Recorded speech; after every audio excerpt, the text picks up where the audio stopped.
Hello everyone. Tonight we step into a darker chapter of American history, where emancipation is just a word italicized on paper, and freedom is a shadow you can never quite touch.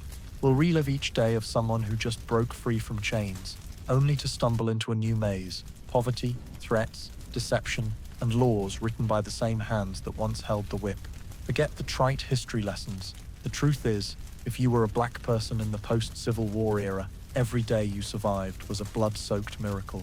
Before you lean back and get comfortable, take a moment to like the video and subscribe to the channel, but only if you genuinely enjoy the content I share, and drop a comment to let me know where you're watching from and what time it is there. It's fascinating to see people tuning in from all over the world. Now, turn off the lights, maybe switch on a fan for some soft background noise, and let's dive into tonight's journey together. Imagine waking up on a sweltering morning in 1863. Good news, you're no longer the legal property of a white man. Bad news, you're not really a free man either. You're curled up in a rickety wooden shack, its roof leaking, on a worn burlap sheet, back aching, hair reeking of yesterday's kitchen smoke. They call you a freedman. Sounds grand, but it really means kicked out of the pen without offense. You still live on your old master's land, exactly 700 steps from his house, eating kitchen scraps, drinking from a well where mosquitoes and leeches hold full conventions. In theory, you can leave. In reality, without a work verification paper, you'll be arrested for vagrancy and sent to labor on projects. No pay, no promised return. Sound familiar? Yeah, a lot like slavery. You stand, knees crack, eyes blur from heat and exhaustion. Even the birds don't bother flying, just perched, panting like dogs. Your old master sits on his porch, puffing a pipe, wearing a badge, Reconstruction Overseer. He doesn't beat you now, at least not in front of the authorities. He just orders you to work, paying with a promise: we'll settle at harvest's end. But come harvest, you're deducted for breaking a hoe, stealing food, or lacking cooperative spirit. You ask about a contract. He laughs. You read, boy. You stay silent, because you can't, because you were beaten for trying to learn. Out in the fields, there's a Union camp. They fly the American flag, wear blue, carry rifles. They look at you like a strange creature, no longer a slave, not yet a citizen. Some nod, some avoid your eyes, some spit tobacco. They're not here to free you, just to keep you quiet. You return to the shack, open your cloth bag, a broken comb, a scrap of handwritten paper you can't read, and a piece of cloth your wife sewed before she was sold off in 1859. You don't know if she's alive. You've never had the chance to look for her, because the freedom you have is just enough to breathe, not enough to go anywhere. A call comes from the kitchen. You've got to chop wood. You wash your face in mossy well water, put on a torn-sleeved shirt, grab the axe, and head out. A white child laughs behind a curtain. Your child, kept back to work off debt for a few more years. She's only 6. At night, you eat with 3 others. Cracked rice, reused pork fat. No one speaks. Here, words can lead to blows. Someone mentions land in Texas. Another mentions cavalry. You don't reply. Night falls. You lie listening to creaking wood, buzzing insects, and the breaths of a man once hanged on a tree who somehow survived. You're grateful to be alive, but you also know surviving isn't the same as living. And this is just the first day after freedom. Tomorrow will be even longer.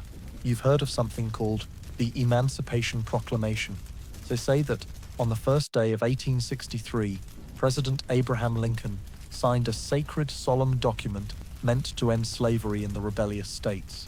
That paper, they say, could make chains dissolve, stop blood from spilling, and bring freedom to people like you.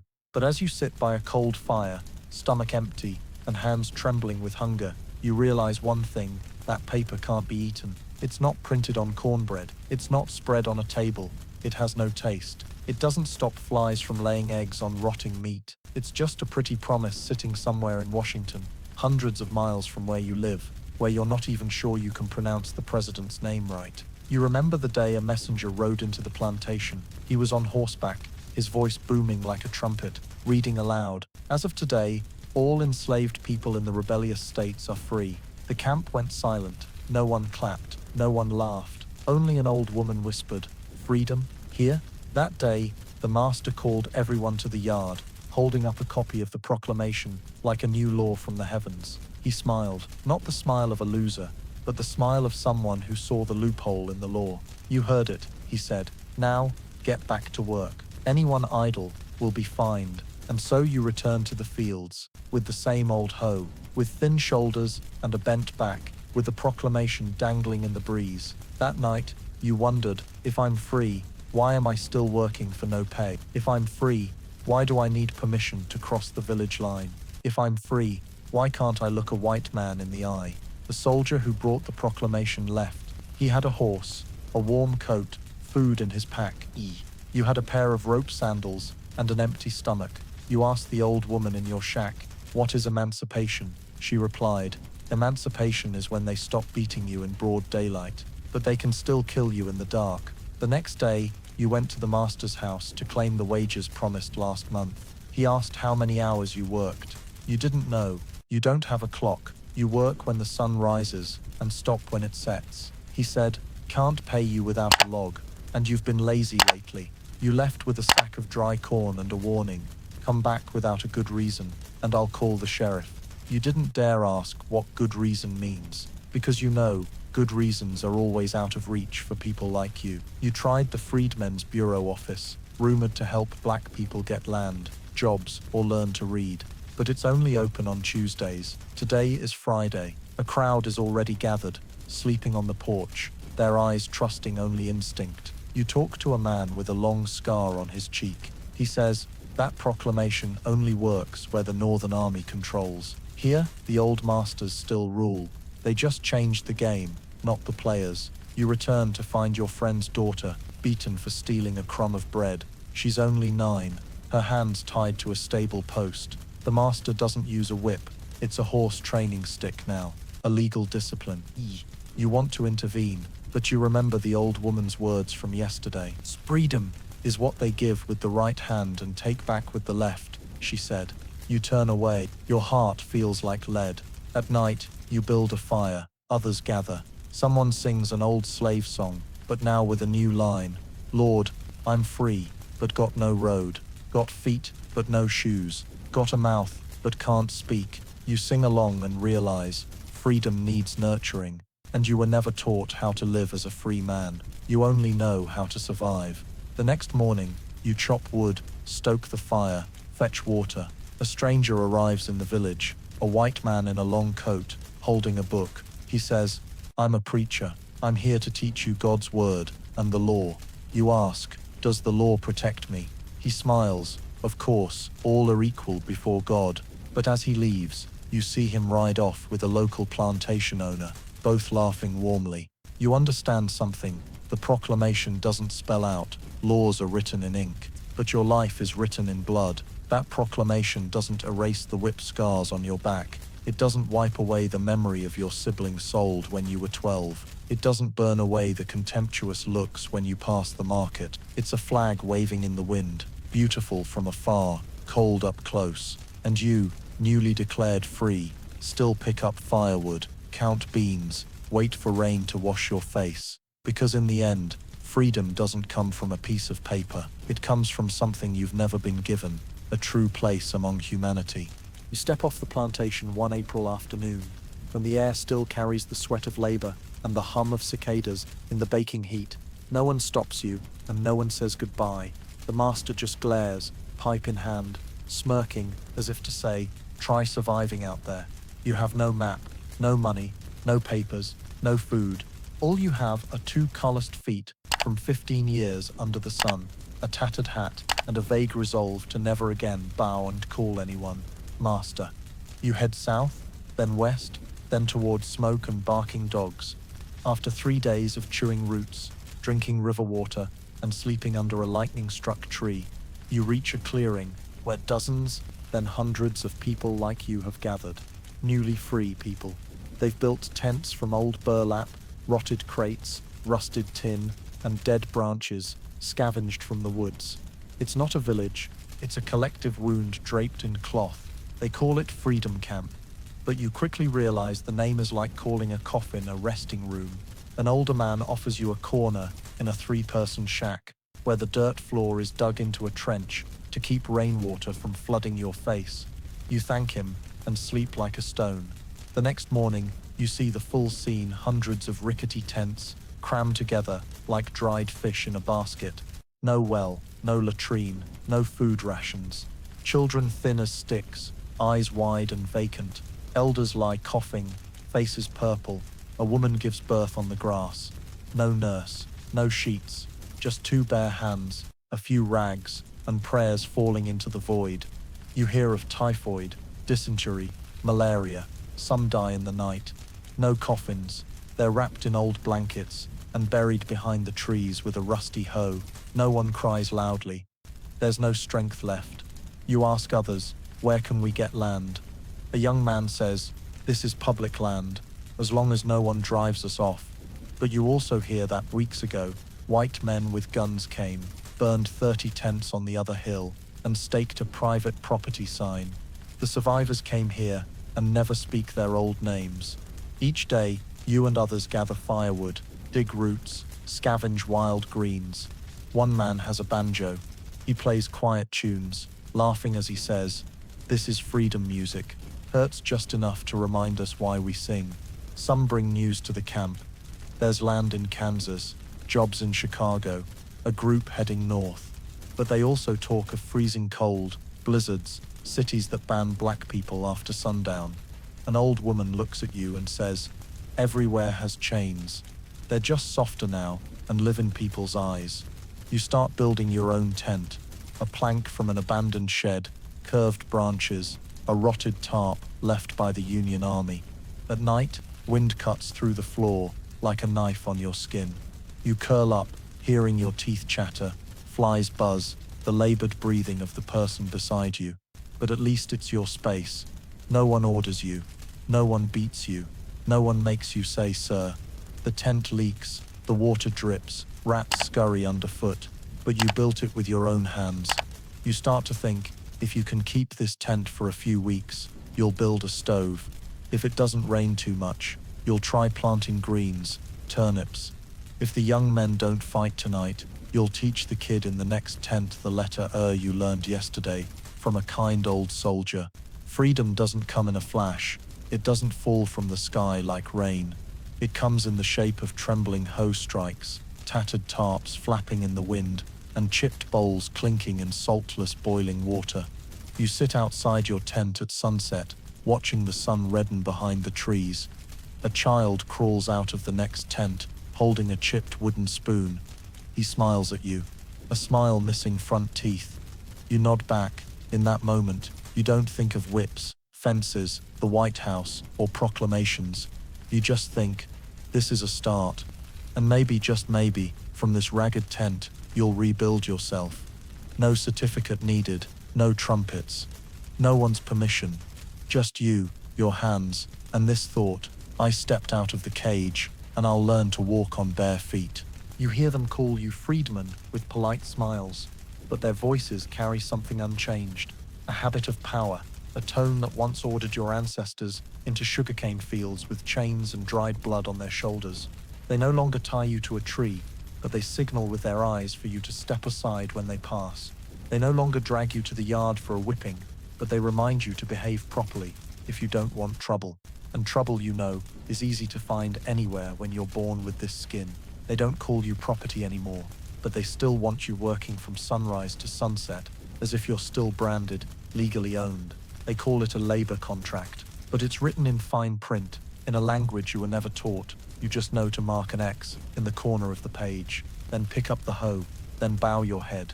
They say, we pay you, you're getting paid. But the money is always held back to cover tool debts, housing debts, medical debts. Every time you ask, they pull out a sheet with columns of numbers and shake their heads. You spent too much. You haven't spent anything. You haven't left the farm in 6 months. You live in a shack on their land, eat from their wooden bowl, drink from their well. Your freedom, as they define it, is the freedom to be a slave again, but this time under a legal name. You remember one day when you talked back, just because he yelled in your face in front of your son, just because he threw rice in your face and said, eat it, it's better than my dogs get. You replied, I'm a man, don't talk like that. He stood still for a moment. The yard went silent, then he laughed. A laugh you knew would bring disaster. That night you were called to the barn, no leather whip, Just two large white men with iron rods. They beat you until you couldn't stand. Then they said, "Next time you talk to a white man, learn to stay quiet." You crawled back to your shack, unable to speak to your son, unable to open your mouth, unable to lift your hand. You didn't report it to the authorities. Who would believe a former slave? Who would investigate a farm owner related to the deputy sheriff? You just lay there, 3 nights without sleep, hearing the wind whistle through the cracks in the roof, hearing your heart pound like a drum. A few days later, you got up and went back to the fields, not because you gave in, but because you were hungry, because your son needed to eat, because you knew, if you left, no one would take you in elsewhere. You have no land, no money, no lawyer, no shelter but the sky. They say you're free, but you understand, true freedom can't exist when it needs permission to breathe. You met an old Union soldier, a white man who fought at Vicksburg. He said, "I risked my life to free you people. Don't let me down." You looked at him and wanted to ask, have you ever slept with blood running down your back, eaten roots to survive, because the master wouldn't feed you, birthed a child only to have it sold the next morning, but you didn't ask. You just smiled, a half-broken smile. He left, and you went back to the fields. Another time, you saw a group of white youth storm a nearby black village, claiming someone looked wrong at a blacksmith's cousin. No one witnessed it, no one knew the truth, but 3 houses were burned. A man was dragged to the yard and beaten to death. No one was arrested. The papers didn't report it. The police called it a civil dispute. You know well that they can kill you without reason, just an excuse. Your shadow falls at the wrong hour. Your eyes linger too long. Your hat looks too proud. And the whip, though no longer on their belts, still lives in their actions, in the law, in their eyes. You heard about schools for black people. You tried going. But that day, 2 men stood guard at the door, holding sticks. One said, "This school's closed for safety reasons." Safety for whom? You turned back, chopped wood again, lit the fire, cleaned pig manure for a plate of cold rice at day's end. You don't understand why it's like this, but you know this. A proclamation doesn't erase contemptuous stares. New laws don't dissolve the hand choking your throat. And freedom, in the mouths of white men, is just a word. In their hands it still takes the shape of a whip, and in your life, it's something you must wade through blood, sweat, silence, and shame to inch closer to, only to realize it's still standing on the other side of the field, smiling, waving, and never stepping closer. You heard that promise from the lips of blue-uniformed soldiers passing through your camp last spring, when gun smoke still lingered and bodies were still hastily buried by the roadside. "Every freedman will get 40 acres and a mule," they said, then galloped off, leaving behind stunned looks and hearts tasting hope for the first time. You don't know exactly how much 40 acres is, but someone who worked for white folks said it's enough to grow corn, raise chickens, build a house, and live without begging anyone. And a mule, God, a real mule, not borrowed, not pulled by someone else's reins, but yours, plowing your field. That's the biggest dream you ever dared imagine. Not a mansion, not gold coins, just land to plant and an animal to plow. So you started walking, leaving the freedom camp, barefoot through mud, through thick woods, through towns where people looked at you like a weed. You reached a freedman's bureau office in a remote district, rumored to be distributing land. You stood in line under the sun for 6 hours, hearing your stomach growl and hot winds slap your face, like a reminder you have no right to complain. When your turn came, the white man behind the desk lifted his eyes from the paperwork, looking at you like he was counting bricks. Name? You gave your name, hands sweaty, heart pounding like a war drum. Can you read? You shook your head. He muttered something, then handed you a stamped paper. Plot 57, 12 miles from here. Go there, stake it, register your name. Anyone who comes after can't claim it. Say you nearly collapsed with joy. You clutched the paper like a treasure, almost crying. You thought you held the future in your hands. But then you got there and saw a large white man sitting on a wagon, cigar between his fingers, 2 armed men at his sides. On plot 57, there was already a fence, a barn, a small house, and a Georgia state flag on a pole. You held out your paper. The man laughed, spitting on the ground. "You want this land? My family's been here 3 generations. You think some Yankee paper will drive my blood off this soil. You didn't know what to say. You had no gun, no lawyer, no one within 20 miles. The man stared at you a moment longer, then said, "Get out of my sight before I have your legs shot out." 40 acres? You should have known that was a joke. You turned away, your feet dragged.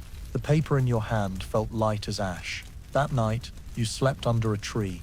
No blanket, no tent, and you began to understand that promise wasn't for you. It was never signed into law. It was just something said to make you hope and obey, a way to keep you calm after the war. A sweet lie to prevent rebellion. A carrot dangled before someone just freed from chains. Later, you learned the land distribution order was only temporary in a few coastal areas of South Carolina and Georgia, then cancelled by President Andrew Johnson as soon as he took office. All the distributed land, reclaimed, white owners returned, guns in hand, laws in their mouths. Black people were driven off. No compensation, no apology. And so you and hundreds like you returned to the margins of life, rebuilding tents, plowing for hire, carrying loads, living briefly, dying early. Some kept their paper as a memento, pressed between two boards, hung on a shack wall as a symbol of a dream burned to cinders. You burned yours. That night, you lit a fire with that red stamped paper. It burned fast, like the way they burned promises, honor, hope. You didn't tell anyone. You just quietly chewed your last corn kernel, watched the ashes float, and told yourself, "Next time I won't believe when they promise land. I'll earn every inch with my own hands, if it takes my whole life." And the mule.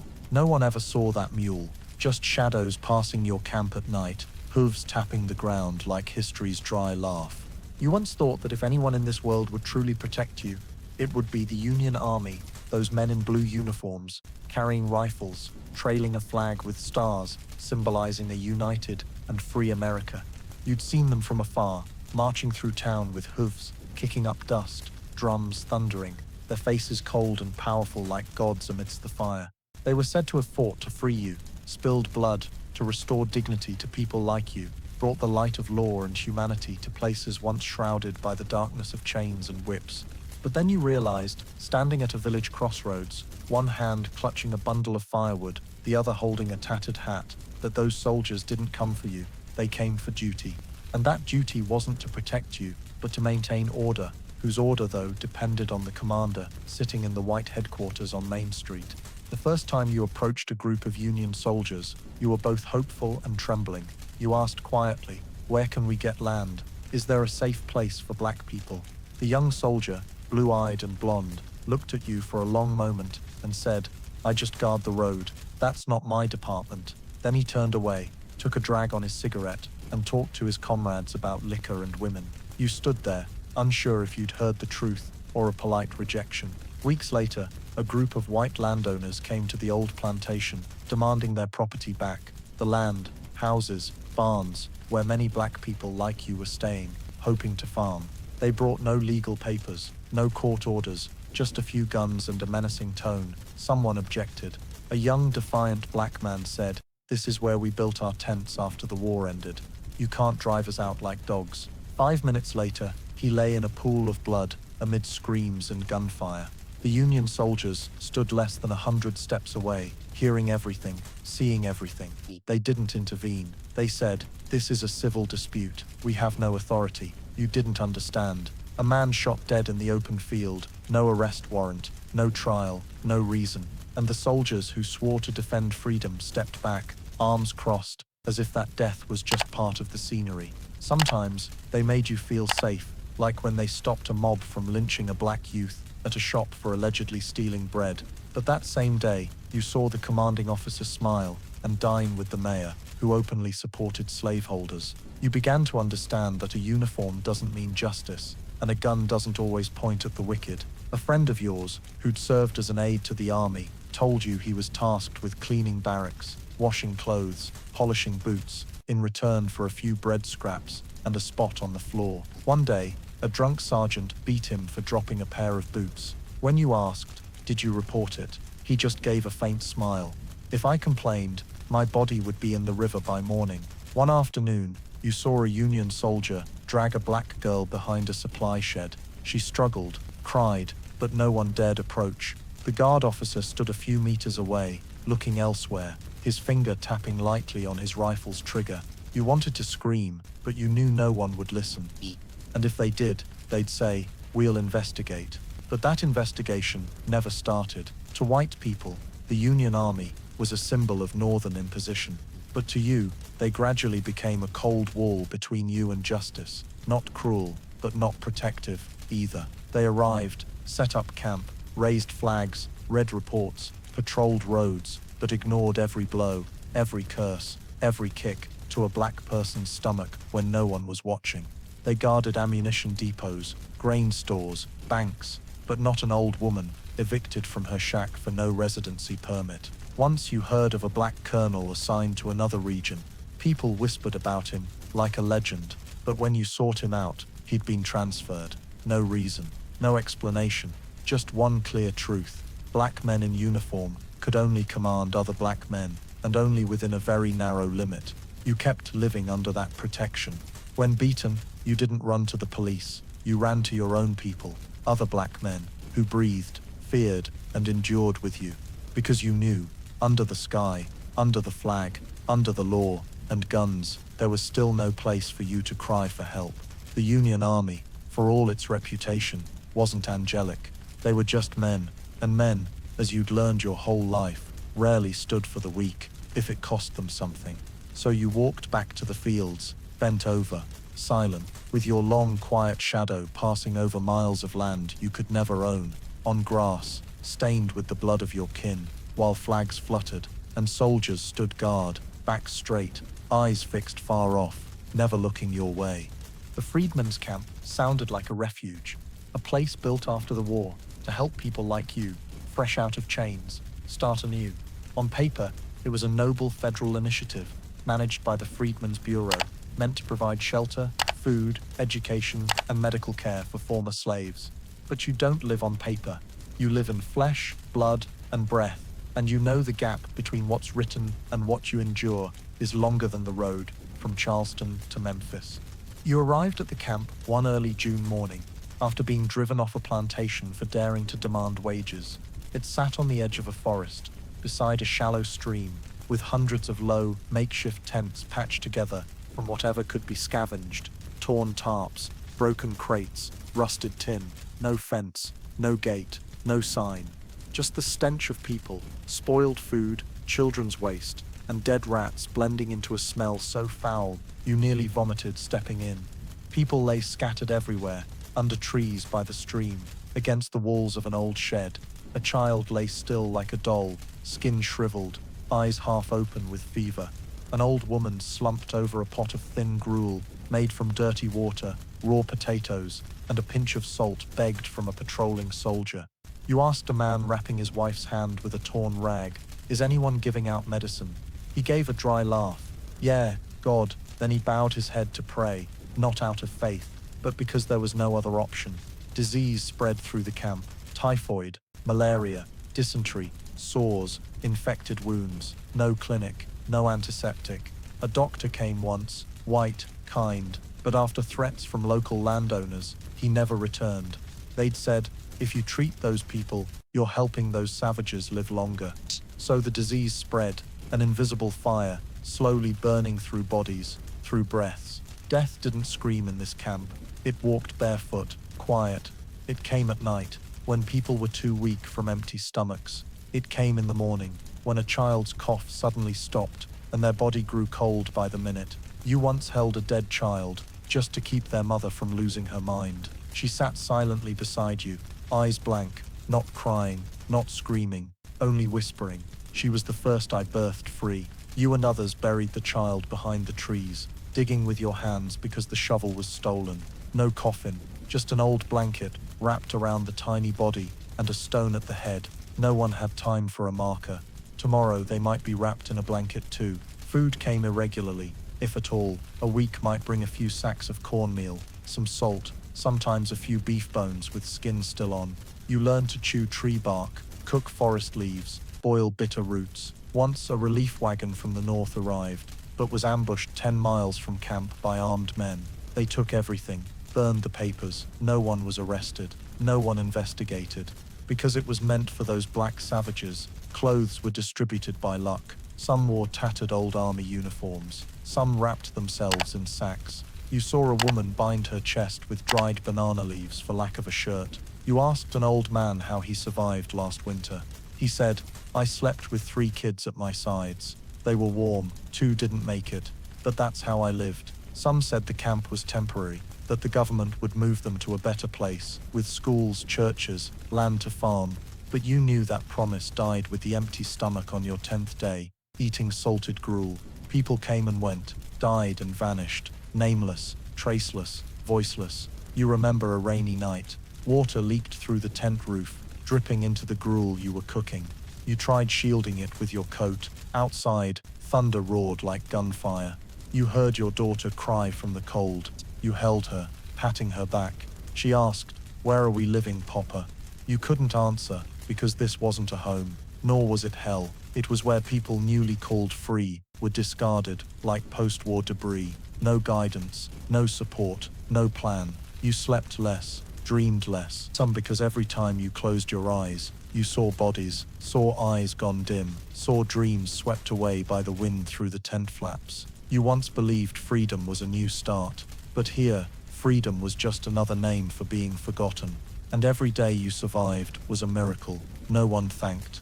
No monument rose for those who died here. No headstones, no songs, just grass growing over mass graves. And if someone ever asked, "What is freedom?" you'd answer, "It's dying with your own name, in a tent of your own, without being beaten, evicted, or robbed. If you can manage that, it's close enough to freedom."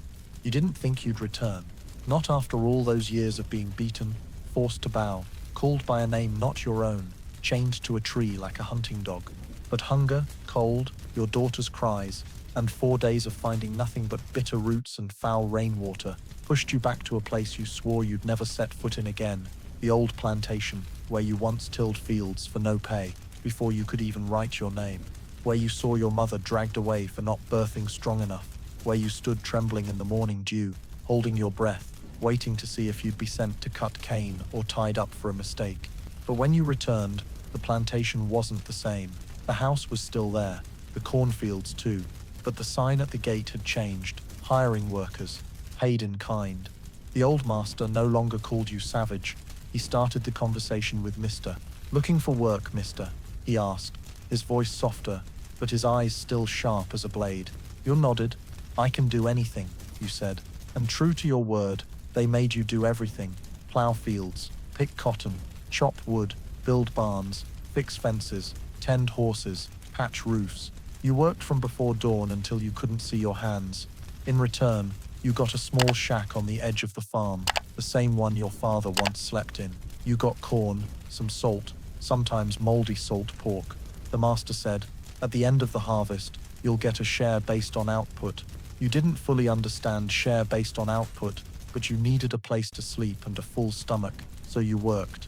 No clear contract, no days off, no doctor when your hands bled, just sweat falling on land your ancestors bled on to make others rich. You realized the master no longer needed chains. He had laws, a debt system, a grain ledger, a formula to keep you always in need, just enough to keep you from leaving, but never enough to rise.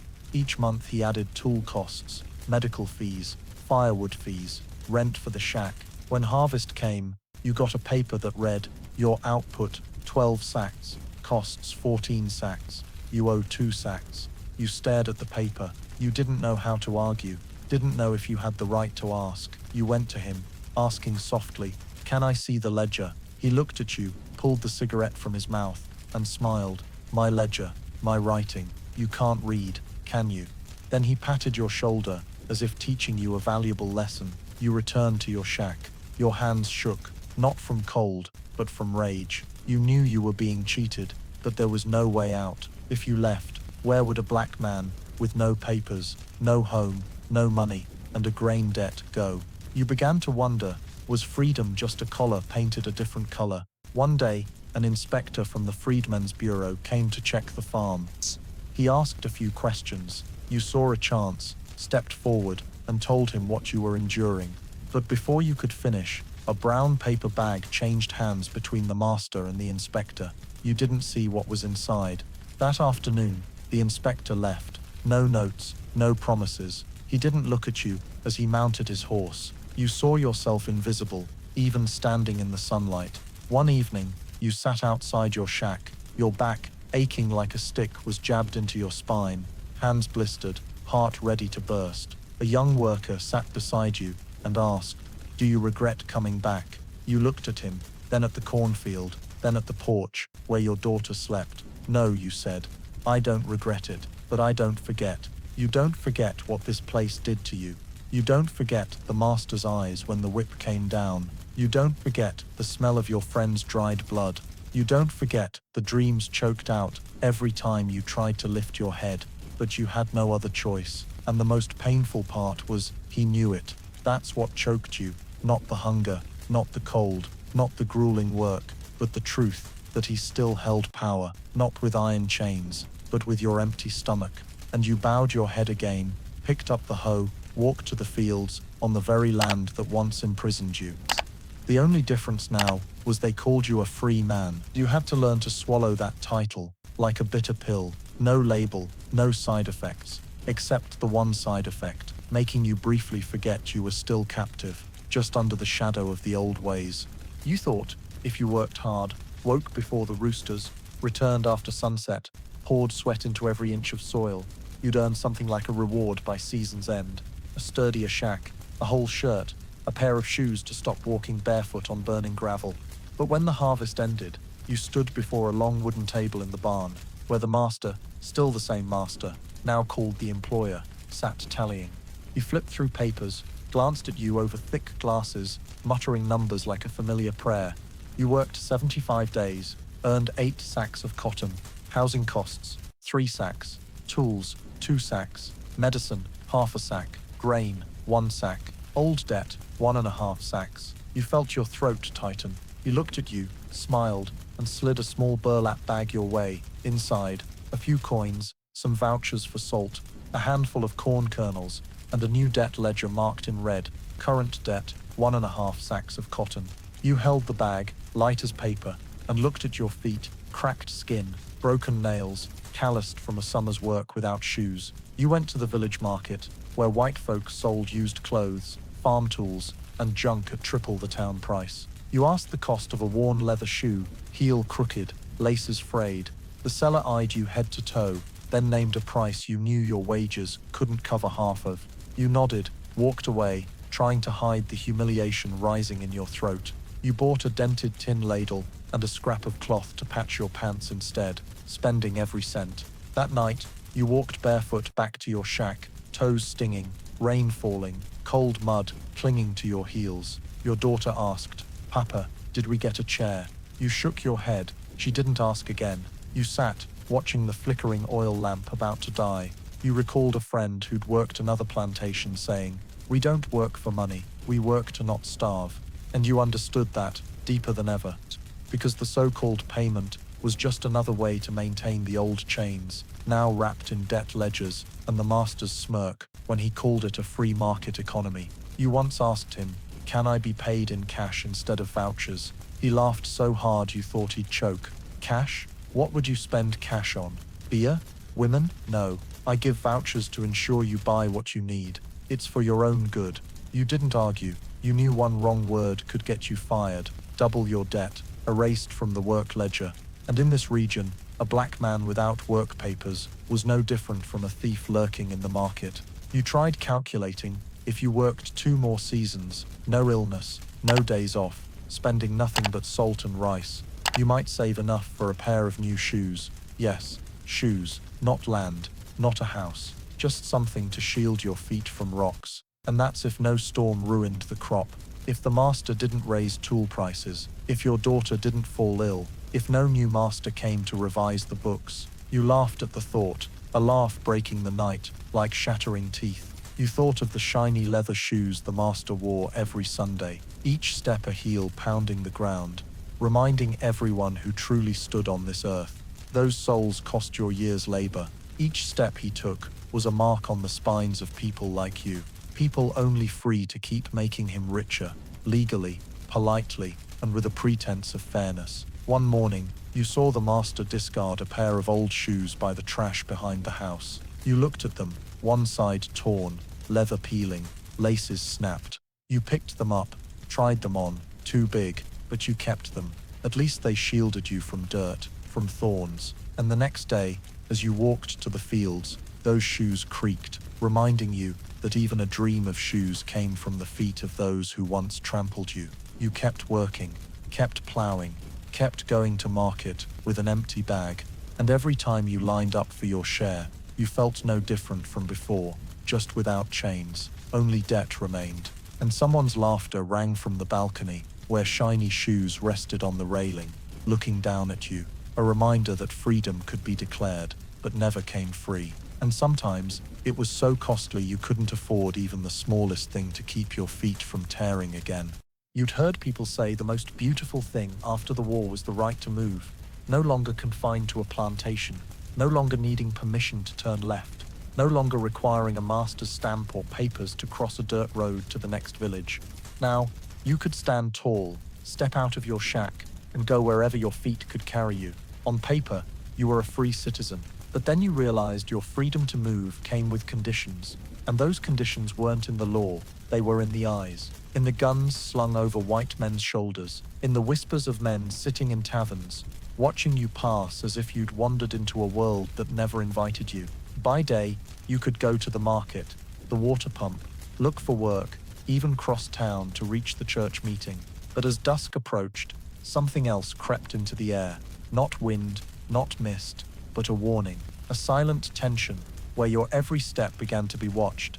Every greeting you gave grew too loud, and everyone you met asked, "Why are you still out?" You knew the rule. No one wrote it down, but everyone understood. If you're black, you shouldn't be out of town after sunset. You shouldn't be in white neighborhoods. You shouldn't walk more than 3 blocks without a legitimate reason. What's legitimate? Having papers, a letter of reference, dressing properly, not carrying anything they could call suspicious. You remember the first time you broke the rule. You left church a bit late because the new preacher went long. The road home passed through a white neighborhood. You thought if you walked fast, didn't talk, didn't look at anyone, you'd be fine. But halfway, 3 men stopped you. One held a lantern, one a gun, the third just crossed his arms. "Where you going this late?" they asked. "Home," you replied. "Why didn't you go earlier?" They pressed. You explained. They didn't listen. They searched your bag, asked if you'd stolen anything. They dragged you to the town's guard post. No charges, no report, just held you until morning for safety. Whose safety? You didn't ask. After that, you always watched the sundial, took longer routes to avoid restricted areas, reminded yourself, freedom doesn't mean you can go. Freedom means knowing where not to go. A friend of yours tried going farther.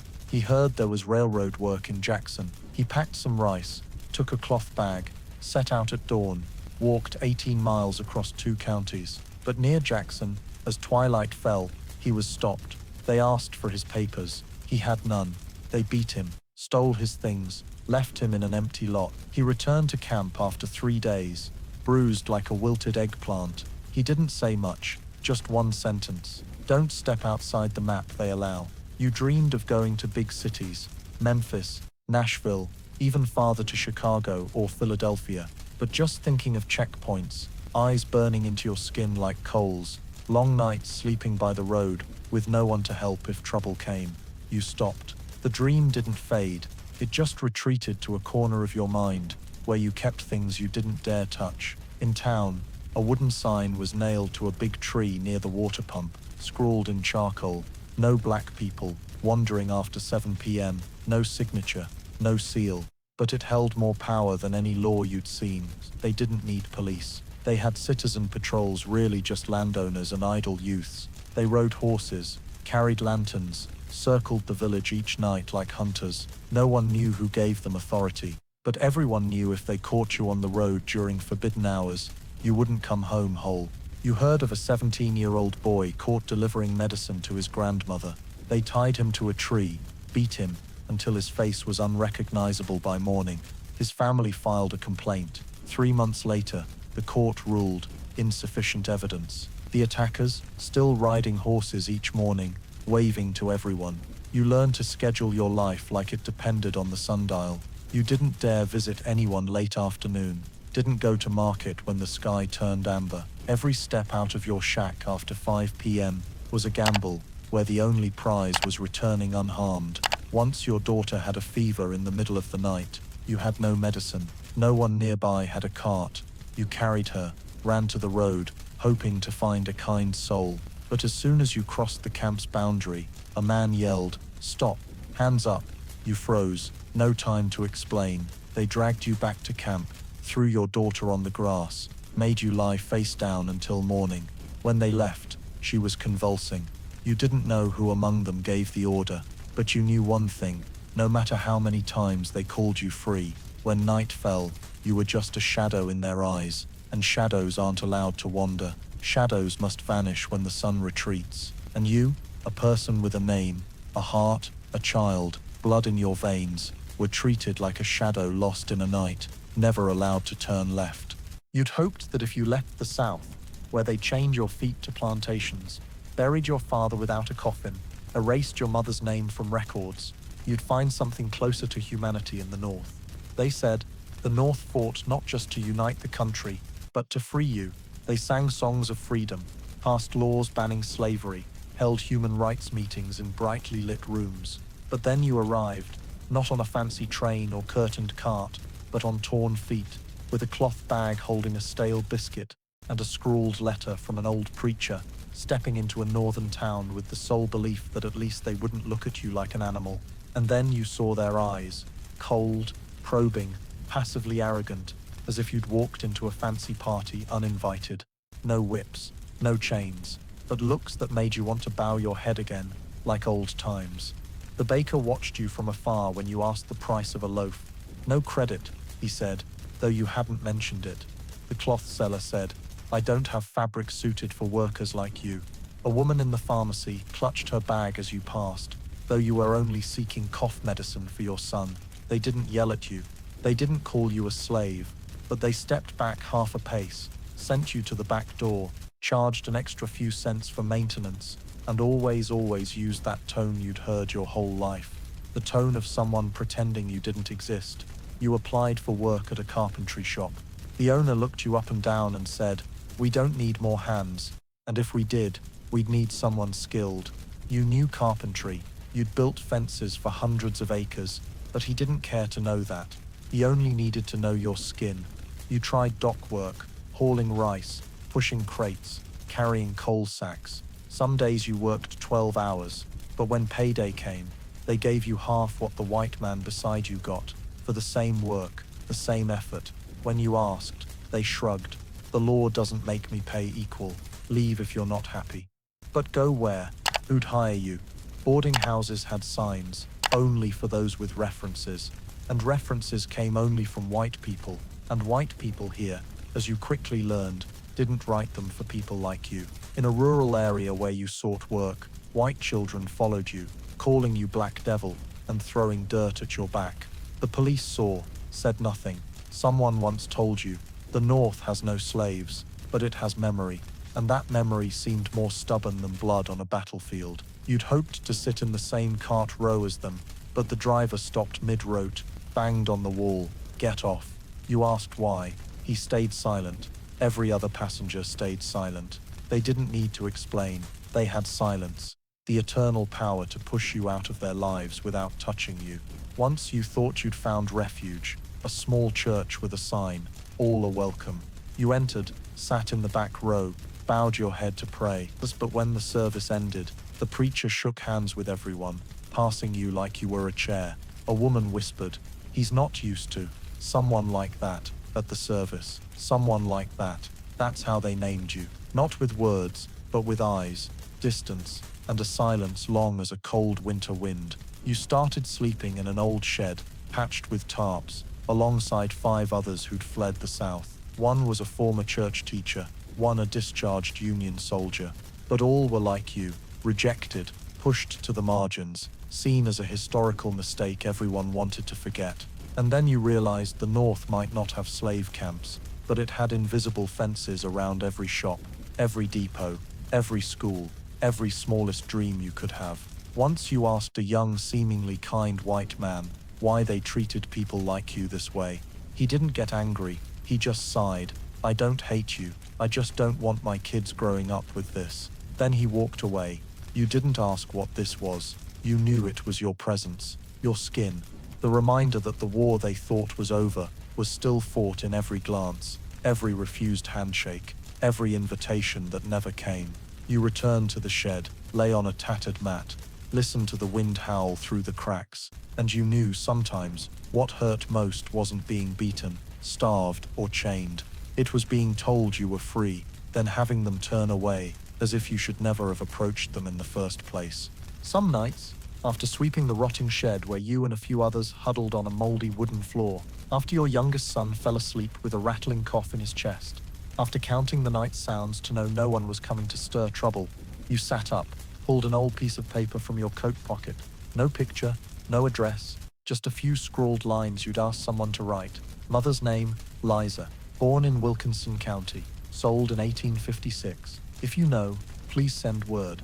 That paper passed through countless hands, was pinned to countless posts, handed to strangers at train stations, market fairs, soup lines, each time a spark of hope, each shake of the head, a new scratch. The war ended, they said, but your family didn't return like victorious armies. They vanished like dust in cannon smoke. You'd crossed 3 states, asked at every church, every farm, every relief list, but the names you called now only echoed in your head, with no one to answer. Your father was taken to Mississippi when you were 6. Your mother sold to Georgia when you were learning to speak. Your youngest brother, you only remember the birthmark on his neck, because the day he was torn from your arms, you chased after him, screaming until your throat gave out. They promised to send word if they could, but what letter reaches a slave who can't read, has no address, no last name? After emancipation, you heard of an agency called the Freedmen's Bureau that reunited families. You went, stood in line with hundreds,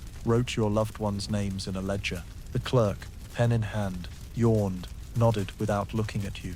We'll notify you if we hear anything, they said. For 5 years, you got nothing but miswritten names, useless scraps like Eliza lived in Alabama, not sure if she's alive. You went to Alabama. No Liza like your mother, just a blind old midwife who said the name was too common. So you returned, with nothing but road dust and your own voice, repeating questions no one wanted to hear. Ever know an Amos? Ever meet a woman named Ruth, slightly hunched, with a limp? Each question was like tossing your voice into a bottomless well. The echo was just you, older, warier, more desperate. A friend told you they might be dead. You didn't get angry. You knew it could be true. You'd seen charred bodies by the roadside when the war still tore through every mile. You'd heard of slaves killed by masters before the Union arrived, so they wouldn't fall to the enemy. You'd heard of children taken in fleeing crowds, then abandoned from hunger. But you didn't want to believe your family was among them, because if you did, you'd lost everything. And how do you live with a truth like that? So you kept asking, kept hoping. Every time you saw a familiar face, you asked, were you ever in Wilkinson County?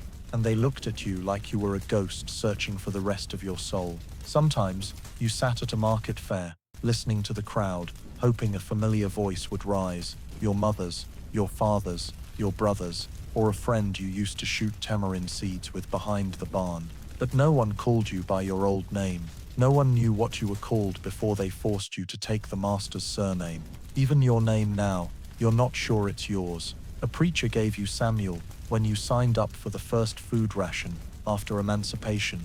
Before that, they called you Boy too. Your mother's name, if she gave you one, was buried with her long ago. You saw a newspaper with a lost family column for freedmen. People posted, I'm Sarah, seeking husband Ezekiel, sold from the state in 1858. Or I'm Peter, seeking mother Hester, scar under chin. You sent a notice, no one replied. One night, you dreamed your brother stood at your tent's door, still 7, as he was when sold. He smiled, held out his hand, said, you've been gone too long. You woke, tears spilling without reason. You didn't believe in dreams, but you believed in the emptiness when you woke, like someone had just left the seat beside you. Northerners said you were free, but no one said freedom came with absolute loss. You didn't just lose chains, You lost family, memories, names, history. No birth certificate, no registry, no family tree to trace. Just you, walking a war-torn road, hoping to see someone familiar in a growing crowd. And then you realized, war doesn't kill with guns alone. It kills with separation, with memories burned clean, with miswritten names, with messages never delivered. You sat under a tree, golden dusk lighting your calloused hands. You looked at the grey sky, and you understood you might never find them, but you kept asking, because if you stopped, they'd die again. This time, in your heart. And that, you couldn't let happen. You were never allowed to call anyone your wife. On the plantation's records, you were just an adult male labor unit, and the woman you loved was listed as female slave fit for breeding. The master didn't ask if you wanted to spend your life with her, didn't ask if she wanted to bear your children.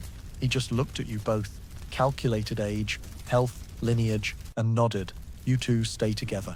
If you produce a child, I'll give extra salt. That was all the marriage you knew in your youth. No ring, no vows, no congratulations. Just two hands clasping in the dark, quietly, in a shack with a leaking roof, amid insects and the fear of being torn apart at any moment. And then your worst fear came true. One morning, the plantation overseer called her to the yard. Visitors from another state had come. They needed women for a new cotton camp. The master didn't flinch when he named a price. $200 in gold.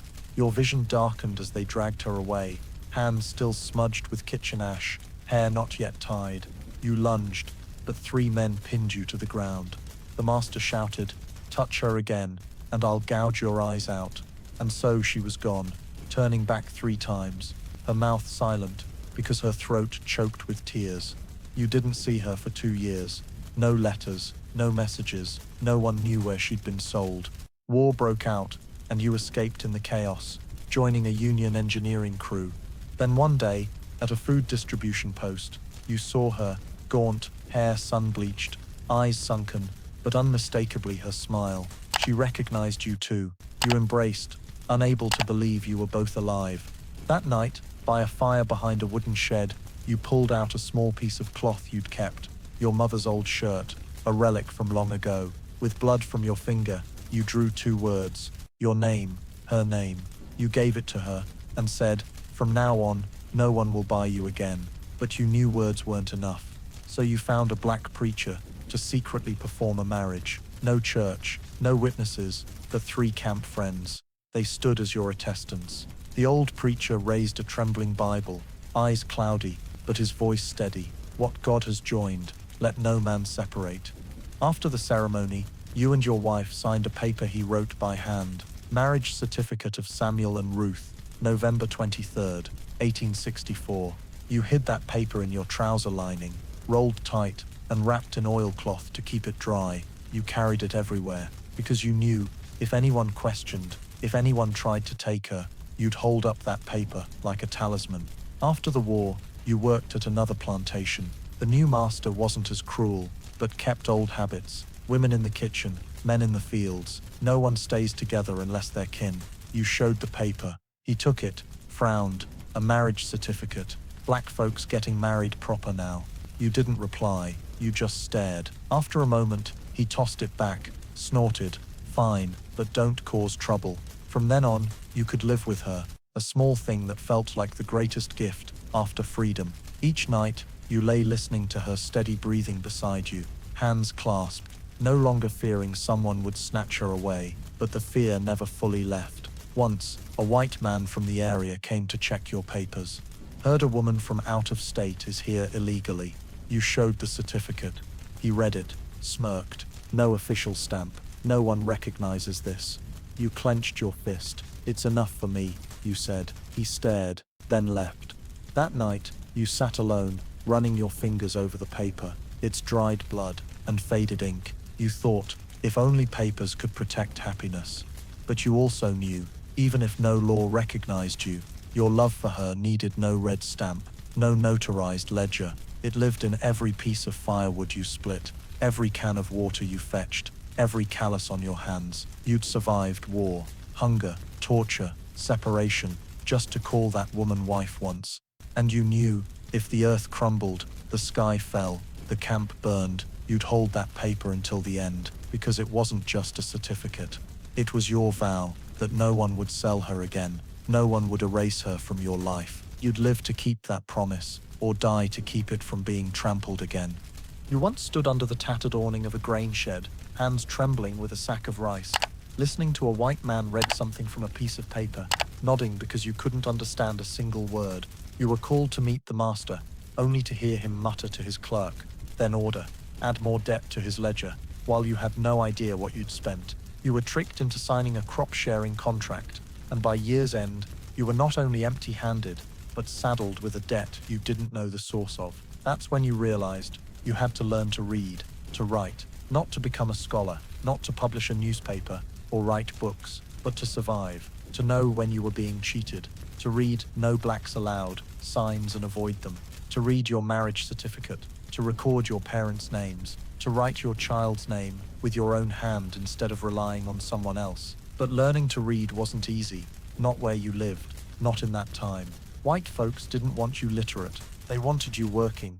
A person who could read, could question, argue, refuse, demand. To them you were only meant to plow fields, haul cotton sacks, silent as a machine. They didn't fear your muscles, they feared a mind that could think. Once you heard a white teacher from the north had come to open a school for freedmen. You went. The school was just a mud-walled shack with 10 chairs made of tree branches and a cracked blackboard. But she stood there, hair tied high, book in hand, eyes bright as fire. You sat down, calloused fingers, tracing ABC like touching magic. The joy lasted less than a week. On the 6th night, the school was burned. No one knew who did it, but everyone knew why. They said, if they learn to read, they'll end up ruling us. The teacher was threatened with death. The next morning, she left town. The school never reopened. You didn't give up. You salvaged a half-burned book from the ashes, flipping through what pages remained. You asked a black soldier, who'd studied a few years up north, to teach you at night. You sat in a grain shed, shielding the lamp with a burlap sack, so no one would see. Each night, you learned a letter. Each letter was a step out of darkness. You wrote your name in the dirt, on wooden walls, in the palm of your hand, erased it, wrote it again, until you could recall it without looking. Once, a white man in the camp caught you with a book. He snatched it, tore it in half, threw it to the ground. Idle savage, he yelled. What's with the learning? Think you'll be Lincoln? You bowed your head, didn't answer. But that night, you secretly gathered the pages, glued them with tree sap, and hid them under your straw mat. You were beaten once for teaching your child to spell. What's a black kid need letters for? They asked. You didn't know how to answer, but you knew, if you didn't learn, your child would die the way you nearly did, dying in ignorance, exploited, deceived, unable to fight back. One night, a group of men in white robes rode through the camp. They planted a burning cross in the yard. They shouted, "Put the books down. Next time, it's real blood." But you weren't scared. You hid the books better, learned faster, secretly taught your friends from the fields. Each letter you passed on was a seed, and you knew one day this land would grow something they couldn't stop. One winter, you wrote your first letter to Georgia, hoping to find your lost sister.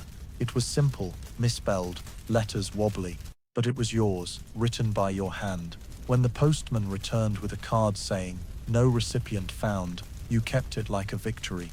Because you'd sent your voice out from a place that once silenced you with blood, you learned to write your name, then your wife's, then your child's, then the first phrase you memorized, "Freedom isn't a gift, it's something you must take," and you wrote it in charcoal on the shack's wall, where no one could see. Learning to read, for you, was rebellion.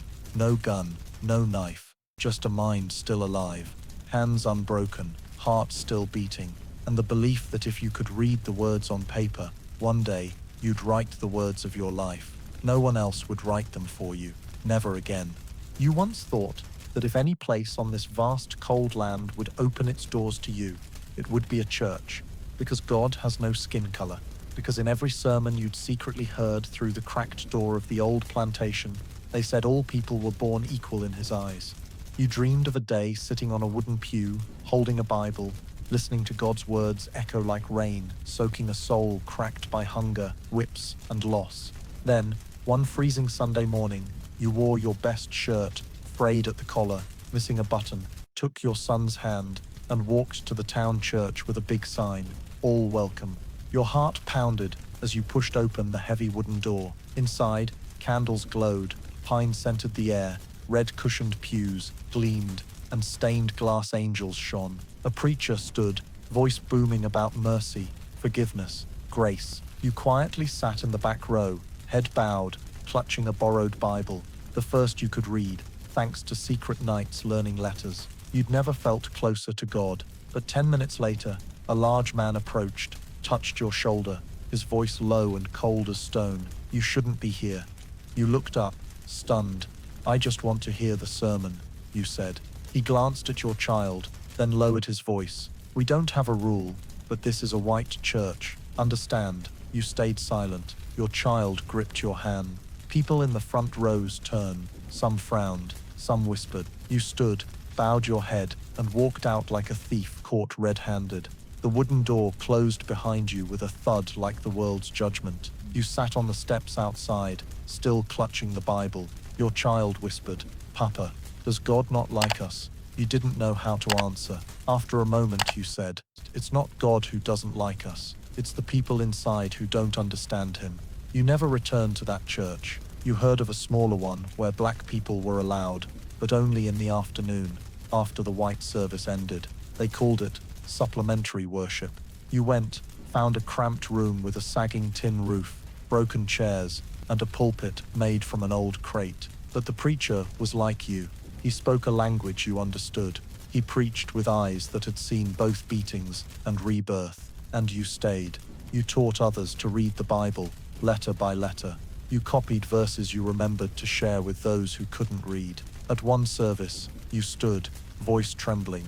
"God says all his sheep are loved. He doesn't say only white sheep get the front pews." The room clapped. For the first time, you felt you belonged. But one winter afternoon, the church was vandalized. The door was torn off. The pulpit thrown into the street. Charcoal scrawled on the wall. "Why don't need a black God." The preacher was beaten, forced to leave town.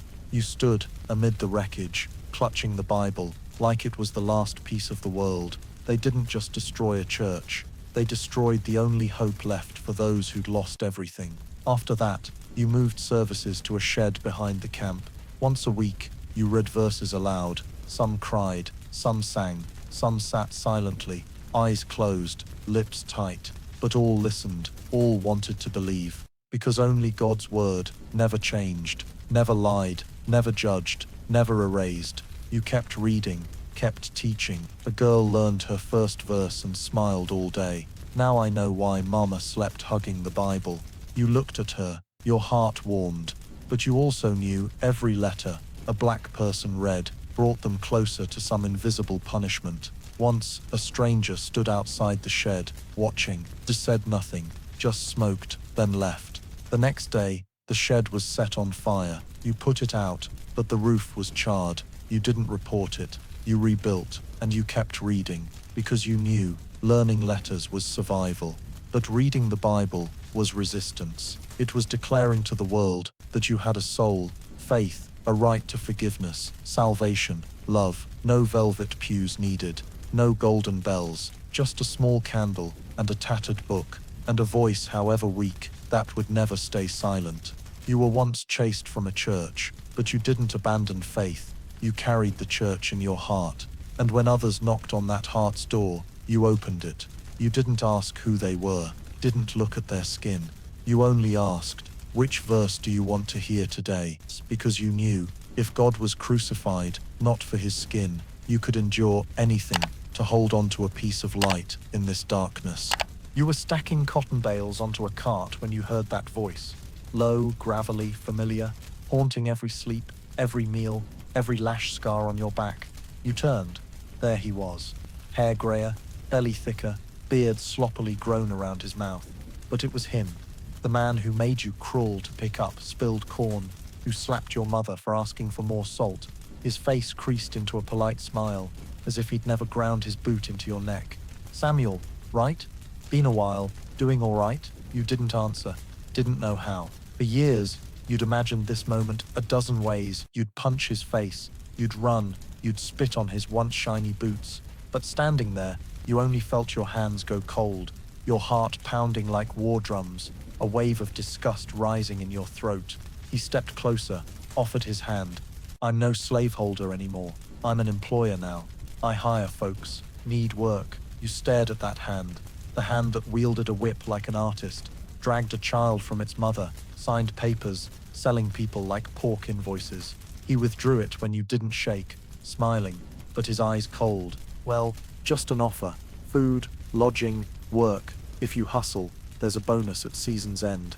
You didn't speak, didn't nod, didn't shake your head. He left, but something heavy lingered in the air, a memory never buried. Days later, you heard he'd bought land across the river, the old plantation where you were caged like an animal.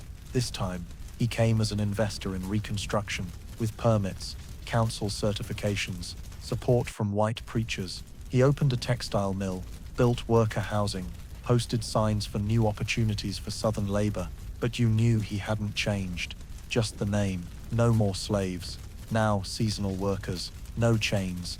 Now binding contracts, no whips. Now internal regulation fines. You heard your old friend Amos took a job with him. A month later, Amos returned, arm bandaged, eyes bruised, voice hollow. I thought I'd escaped him, but no, he just changed clothes. You wanted to scream, to burn every inch of land he walked, but you knew he was protected by law, a legitimate employer, a tax-paying citizen, a dedicated rebuilder, and you, just a shadow with no land, no rights, no voice in any council. One day, he threw a big party to celebrate the mill's opening. Roasted meat, moonshine, a band, white folks crowded the yard. The sheriff shook his hand, congratulated him. You watched from afar as he raised a glass, smiling. Now black folks can choose their work. We force no one. Those laughing with him didn't know, or chose to forget, that 10 years ago, he made your daughter cook without pay, burned the first shack you built with your hands. He said freedom, like a hat he swapped with the seasons. Someone asked you, why not leave this place, start over elsewhere? You didn't answer, because you knew wherever you went, there'd be men like him, wearing polite faces, speaking the law's language, holding permits, but with eyes that said you were born to serve them. You'd hoped the war would change everything, but you didn't expect it, only made them cleverer at keeping the old ways. He didn't need a slave pen anymore. He had wages and market prices. He didn't need public punishment. He just scratched your name off the hire list, and you starved. You left. You died. One afternoon, you saw him leave a church, the man who once chased you from God's door, now named in sermons. He donated to charities, gave books to white schools, hosted talks on racial reconciliation. Everyone clapped. You saw the blood on his hands, washed with wine and prayers. You went home, wrote on the wooden wall behind your shed, "We must not be fooled by the new coat of a man who beat us with the old whip." You didn't forget, and you taught your child not to forget, because when the old enemy wears a new mask and no one sees, you must be the one to hold the memory, painful, heavy, unbelieved. But you knew, he once called you property, now he calls you labor, and you're still the one surviving. The only thing changed, you no longer bow, you no longer shake his hand, you no longer stay silent. Even if you must speak in the dark, you'll say, "I know who you are, and I won't forget." You'd heard the name like it was a key to a new life. Freedmen's Bureau. White soldiers who drove off slaveholders, told you it would help find your family, give you land to farm, schools, doctors, justice. You heard it from passers-by, black preachers on ox carts. Old newspapers passed hand to hand like treasures. They said, get to their office, and everything changes. So you went on cracked feet, crossing 2 towns, 3 bridges, 6 stretches of road blocked by hateful stairs. You reached a 2-story wooden house with a big sign, Freedmen's Bureau, Jefferson County. You stepped in, hands shaking with hope. Inside, a white man in a long coat, hair slicked back, signed papers. He didn't look at you, just said, sit and wait. You waited 1 hour, 2. By noon he looked up. What do you need? You pulled a paper from your pocket with your mother's name, your father's, your wife's. Sold in 1861. I want to find my family. He nodded, opened a ledger, wrote them down. Then you said, I need land, a work permit. My child needs school. He frowned. No land yet. Permits need review. Schools only enroll in fall. You didn't understand. They'd said you'd get 40 acres and a mule. That former slaves would get fields. He laughed. That was an old order. The government took back that land. You asked, "What do I do?" He looked at you. "Wait. Keep working. If you're mistreated, come back." You had no choice. You returned to camp, kept working. But the next season, the master didn't pay. You went back to the bureau, explained. Another clerk flipped a ledger, asked, "Got proof?" You shook your head. "No contract, just a promise." They shrugged. "We can't interfere." You left, feeling like you were dissolving into a hallway of unread files. Once you brought your daughter to enroll in school. The clerk said, "We're full. Orphans get priority." You didn't know who decided that, but you understood your child wasn't a priority. You heard northern doctors were coming to give free care. You lined up at 5 a.m., holding your feverish wife. By noon, they announced, "Out of medicine today. Come back next week." Next week, they didn't return. A preacher was sent to the camp to teach morals to freedmen. He said, "Be grateful. You're no longer slaves. Be obedient. Work hard, and rewards will come." You asked, "What rewards?" He didn't answer, because he didn't know, or knew but wouldn't say. At a public meeting about land redistribution you attended, someone asked, "Why aren't old slaveholders' lands given to us?" The officer in charge said, "We can't seize property. Current law returns land to former owners." You felt a choke spread through your chest. So what was freedom if the old owners kept everything and you had nothing, not even a plot to bury your dead? You began to understand the Freedmen's Bureau lacked people, lacked money, lacked support. Where you lived, each agent was surrounded by hostile stares, handwritten threats, gunshots in the night. They could write your name, but they couldn't protect you. And while you lined up for a sack of rice, your old master, now a reformed landowner, got certifications, mill subsidies, permission to hire at market wages. You started to ache hearing the word bureau, not because they were bad, because they were powerless, like a teacher watching a starving student with only a book on endurance. Once you saw another black man sob in the office hallway. He'd come 3 times to get help suing his former master for beating his brother to death. Each time, they said, "We're investigating." The 3rd time, he sank to the floor, hands clutching his head, muttering, "How don't they see?" You didn't know how to comfort him, just sat beside him, offered a sip of water, and you wondered, was it enough for the government to have an office, a few ledgers, a wooden sign, to say they tried, and the rest, hunger, cold, sickness, lost land, broken families, silent deaths?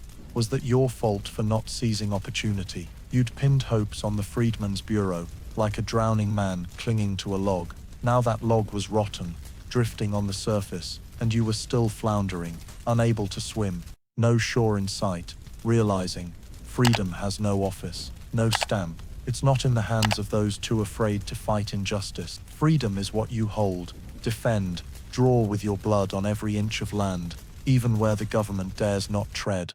And that's the bitterest truth you had to swallow, stepping out of the door, marked Freedmen's Bureau. You thought papers meant safety, that a labor contract would keep you from being evicted, robbed of your work, or lied to like before. But there you sat, before an old wooden desk in the master's office, staring at a paper filled with neat, printed lines, ink bold and clear, like the government had handed you a slice of justice. The master sat across, smiling, pen in hand, voice sweet. "This is a seasonal hire contract. Read it, sign here. We'll provide tools, seeds, housing, and split the harvest." You looked at the paper, at lines of letters like a foreign army, none speaking a language you understood. You knew your letters, could spell your name. But this contract, it was a maze built to lose you from the first sentence. You stammered, "I can't read it all. Could someone?" He cut you off, smooth as a knife from its sheath. "I'll read it for you." And he read, fast, fluent, pausing at parts that favored him, skimming traps. He said you'd get 1/3 of the yield, didn't stress you'd pay full costs for plowing, seeds, fertilizer, housing, medicine, even the rope tying sacks. You listened, catching 1/3 of it, but hunger in your gut, cold on your back, and your child's nightly cough made you take the pen. You signed, not with letters, with an X, under the bold line, Worker commits fully voluntarily. The season began. You worked from dawn to dark, hands blistered, back bent, like a breaking branch. You didn't dare rest a day. Each cotton bale you loaded, you thought, a third of this is mine. You told yourself, by October, I'll have some coins, buy shoes, a new dress for my wife, books for my child. But October came. You went to the office, trembling, pen in hand to claim your share. The master handed you another paper, a summary, twice as long as the contract, listing every cost: seeds, $5, fertilizer, $4, shack repairs, $3, fever medicine for your wife, $2, sack tying rope, $1.50, water bucket, $1, estate protection fee, $2, land use, $6, total. You owed him $1.50. You froze, asked, "How am I in debt?" He shrugged. Costs went up. Drought season. You used more medicine than allowed. And you didn't read the contract, did you? You held the paper, shaking, couldn't read what it said, didn't know where to sue, didn't know who to ask for help. You remembered someone saying, contracts are a legal way to cheat the illiterate. Now you believed it, more than ever. You left, head down, that X burning like a scar in your palm. That night, you burned the contract, not out of rebellion, but because you didn't want your child to see the shameful proof that their father signed a trap and called it hope. But you couldn't escape the system. The next year, you needed land, tools, seeds, signed again, another X, got cheated again. You heard of groups helping black folks read contracts, but they were far, and you couldn't miss a day to chase literacy. The land wouldn't wait. Your hungry stomach wouldn't wait. You thought laws would protect you, but you didn't know laws can be weapons if you don't understand them. And those weapons, sharpened by beautifully printed words, kill you slowly, surely, like poison mixed in wine. A friend, Isaiah, tried reading a contract. He learned letters, read every line. By the third paragraph, he frowned. Wait, why is the yield split after costs, not before? He asked the master. Got fired that day, no reason, no papers, and without work or a contract, he was arrested for vagrancy. You realized reading got you punished, not reading got you cheated. You were trapped between two snares, one hung with words, one hidden in laws. Once you decided not to sign again, to farm and sell on your own, but the landowner said, no contract, no land lease, no lease, leave this region. You left, the next region was the same. You returned, signed, X again, and you learned to memorize the face of each letter. Couldn't read them, but you remembered how they smirked when you signed. You stopped trusting signatures. You only trusted your hands, stained with ink, washed by sweat, sunk back into dirt, as if each signature buried another piece of hope in a cotton field that never bloomed for you.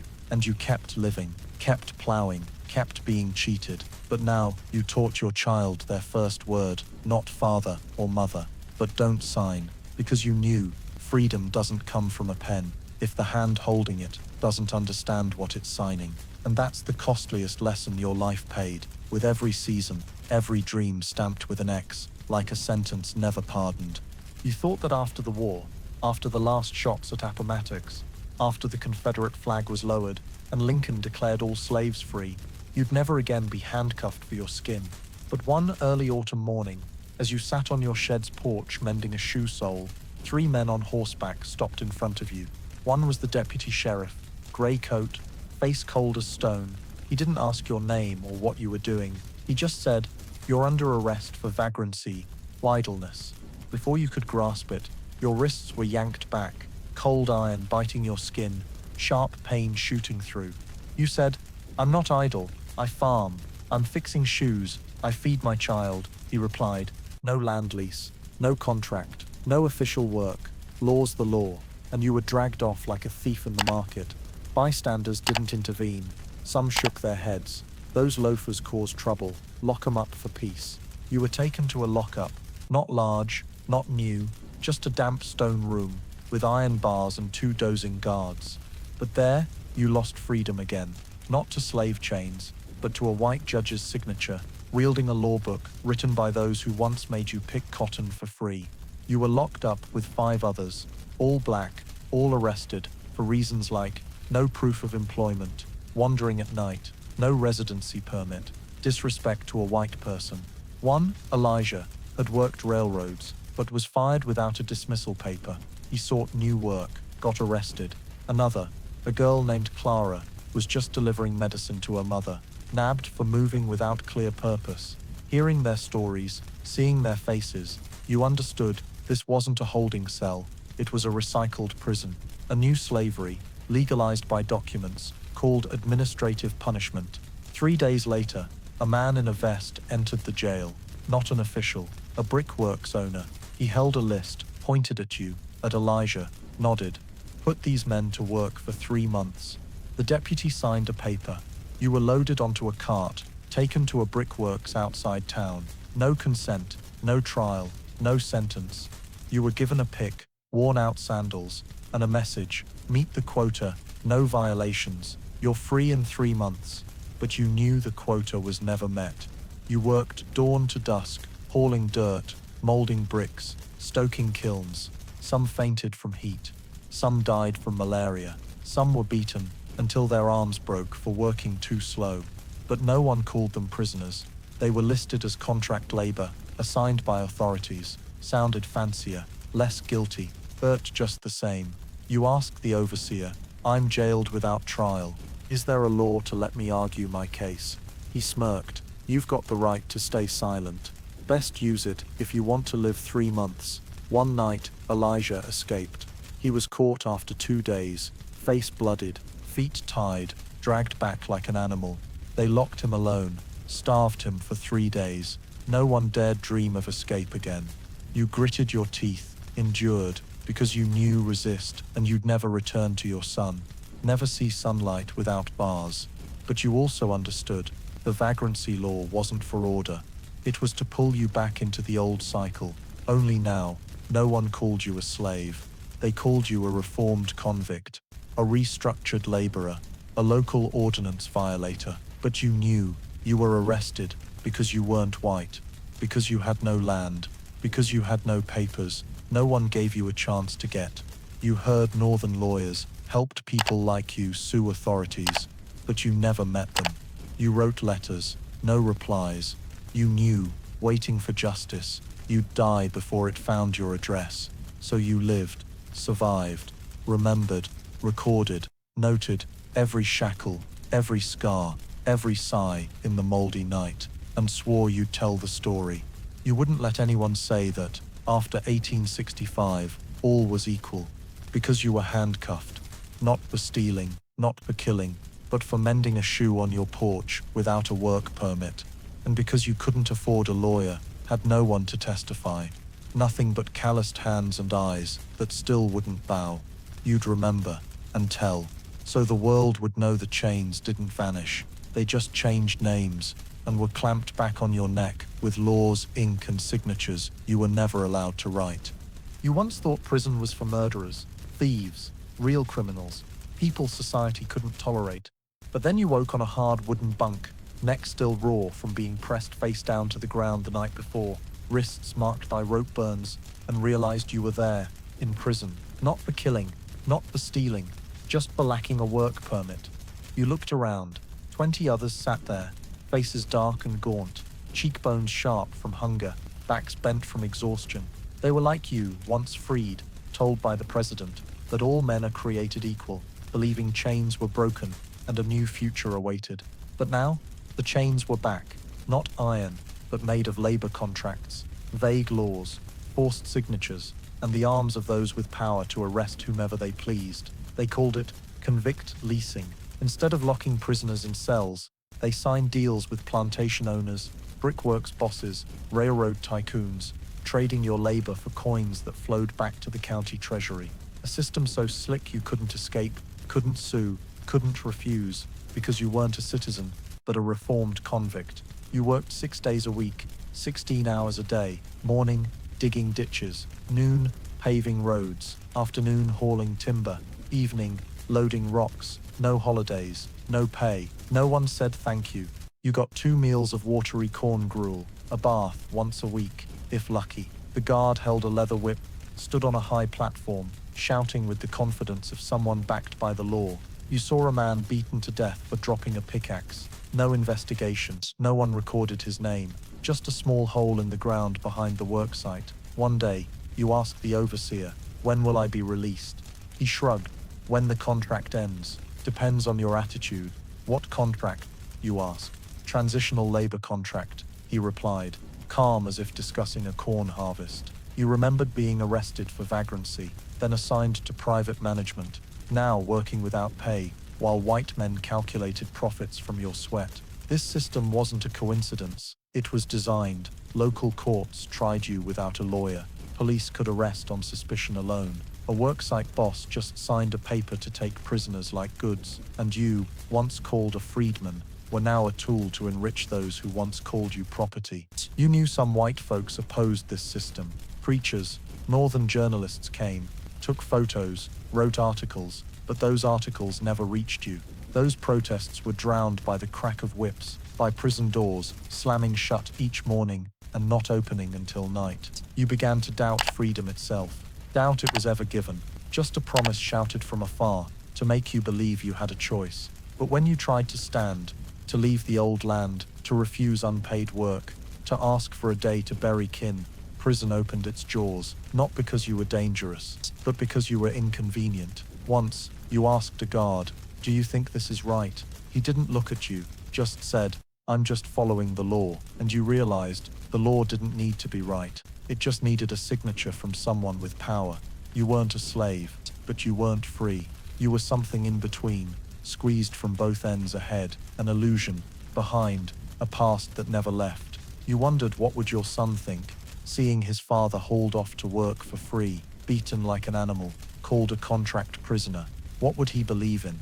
The law? Justice? Or would he learn to bow before he could speak? You didn't want that. So each night, though your hands were numb, your feet senseless, you whispered to yourself the first words you learned. "We are people, not goods. We are people, not criminals for being poor. We are people. As no one can sell us again under any name." You repeated them like a prayer, like your last shield against a system designed to crush hope. And you knew tomorrow, you'd still be woken by a whip tapping the wall. Still dig, haul, load, push. But inside you, a small flame wouldn't die, because you'd tell the story.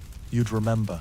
You wouldn't let your name sink into a convict labor list. You were human, once a slave, once freed, now a new kind of slave. But you wouldn't forget, and you wouldn't stay silent. Never. You never thought a ballot could make your hand tremble. So, not from fear of marking it wrong, but from knowing each mark might anger someone outside, might make a white stranger follow you back to your shed, might make an invisible name a reason to lose your job, your home, or your life.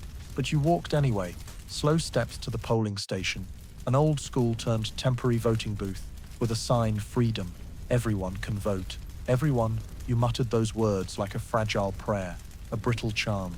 That year, you heard at church the 15th Amendment passed, guaranteeing every male citizen, regardless of race, the right to vote. You smiled, not loudly, but real, a smile you hadn't dared show in years of silent living. You thought, maybe, just this once, the dream wouldn't be stolen. You wore your best shirt, arrived early, hoping to be the first to mark a ballot.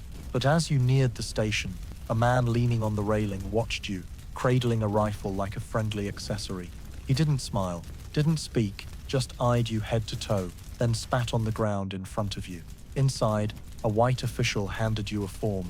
Fill it out, read a section of the Constitution aloud, answer some questions. You frowned. "I thought I just needed my name and citizenship." He smirked. "We need to ensure voters know what they're doing. Everyone does this." But you saw the white man ahead of you, just sign and walk in. You had to read the longest section, with words you'd never heard, then answer, "Name 3 Supreme Court justices. How many counties in the state? Explain the 9th Amendment." You stumbled, sweat ran down your cheek. Behind you, snickers rose. Another man stepped up, holding a list. You failed the test, not qualified. You blinked, dazed. "I'm a citizen. I have rights." He replied, "Everyone has rights, but to use them, you need knowledge. Law's the law." You looked around. 2 other black men were held in a corner. One needed a white sponsor's letter. Another was turned away for misspelling the state's name. You didn't yell. You just stood, as if your breath had turned to stone. You walked away, but leaving the school gate, You saw a wagon parked, 3 men in white hoods, faces unhidden, smoking and staring like they knew you'd fail. One called out, "Why bother voting? It changes nothing." You walked faster, didn't answer, but that night, you didn't sleep. Every gust against the shed's walls sounded like a knock. Every dog's bark made your heart jump. You weren't scared of voting, you were scared of what came with it. The next week, you tried again, a different station. This time, the guard said, "No colored folks today." You asked, "Is there a notice?" He replied, "Don't need one, this is our land." And you turned back. The third time, you were determined. Went with a preacher, 2 black soldiers who'd served in the army. But you arrived to find the school gate burned, the ballot box charred, ash still smoldering, scrawled on the wall, "Come back here, and it won't just be paper burning." The preacher trembled. The old soldier sighed. You said nothing, but inside, you knew freedom wasn't just a proclamation, it was a battlefield. Every step to vote was a declaration of war on a system built to silence you, not with guns, but with humiliation, not with whips, but with tests, not with chains, but with fear, from silent stares outside the polling station. And you kept going back, every year, every election, though you had to retest, though you waited 3 hours, though you heard threats, because you knew if you didn't vote, they won. If you voted and were refused, you'd write again. If you couldn't read the test, you'd learn. If you were chased off, you'd return with others. More people, stronger numbers. Because a ballot, small as it was the one thing you could hold without permission, and you'd grip it tight. Even if someone waited outside the station, even if their eyes cut like knives, even if fear clung like an old coat you couldn't shake, you still went, still stood, still raised your ballot, because it wasn't just an act, it was a statement. I am here, I exist, and I have the right to say what I choose, even if that voice is choked at the door. You thought blood only spilled on battlefields, where soldiers shot at each other, where flags trembled in gunsmoke, where men fell for a cause greater than themselves. But you survived the war and realized blood still flowed, not between soldiers, but between freed people and those who didn't want them free, between a dream just beginning to breathe and a nightmare that never faded. They called what happened in Memphis a riot, but you knew it was a manhunt. May 1866. A year after the war ended, black discharged soldiers returned to the city, carrying faith in the law, in the Union flag they'd defended, in citizenship, spelled out in amendments. They walked the streets in old coats, no guns, heads high, and that high head made them targets. 3 days, 3 nights, white mobs tore through Memphis streets. Police, former Confederate soldiers, civilians, all sharing a nameless rage. They burned houses, burned schools for black children, burned churches. They stormed black neighborhoods, dragged people into the streets, beat, shot, raped, dismembered. Some were tied with rope and burned alive. A mother clutching her newborn fled, only to be stopped and shot with her child on her doorstep. No one intervened. Police watched, sometimes joined. No curfew, no reinforcements.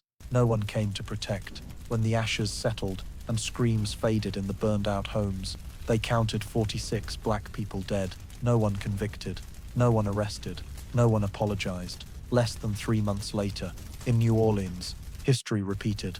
Black people gathered in a hall to discuss voting rights, the future, a new constitution. They came with white shirts, pens, paper, voices, no guns, but their opponents brought knives, clubs, rifles. This time, city police and militias attacked together, into the hall, into alleys. They didn't ask, they shot. A man writing a report was shot through the head. A speaker was stabbed from behind. Those fleeing the building were chased to their homes, where families were dragged out and beaten. 34 black people dead, over 100 injured. Northern papers called it a tragedy. Southern papers said they shouldn't have gathered.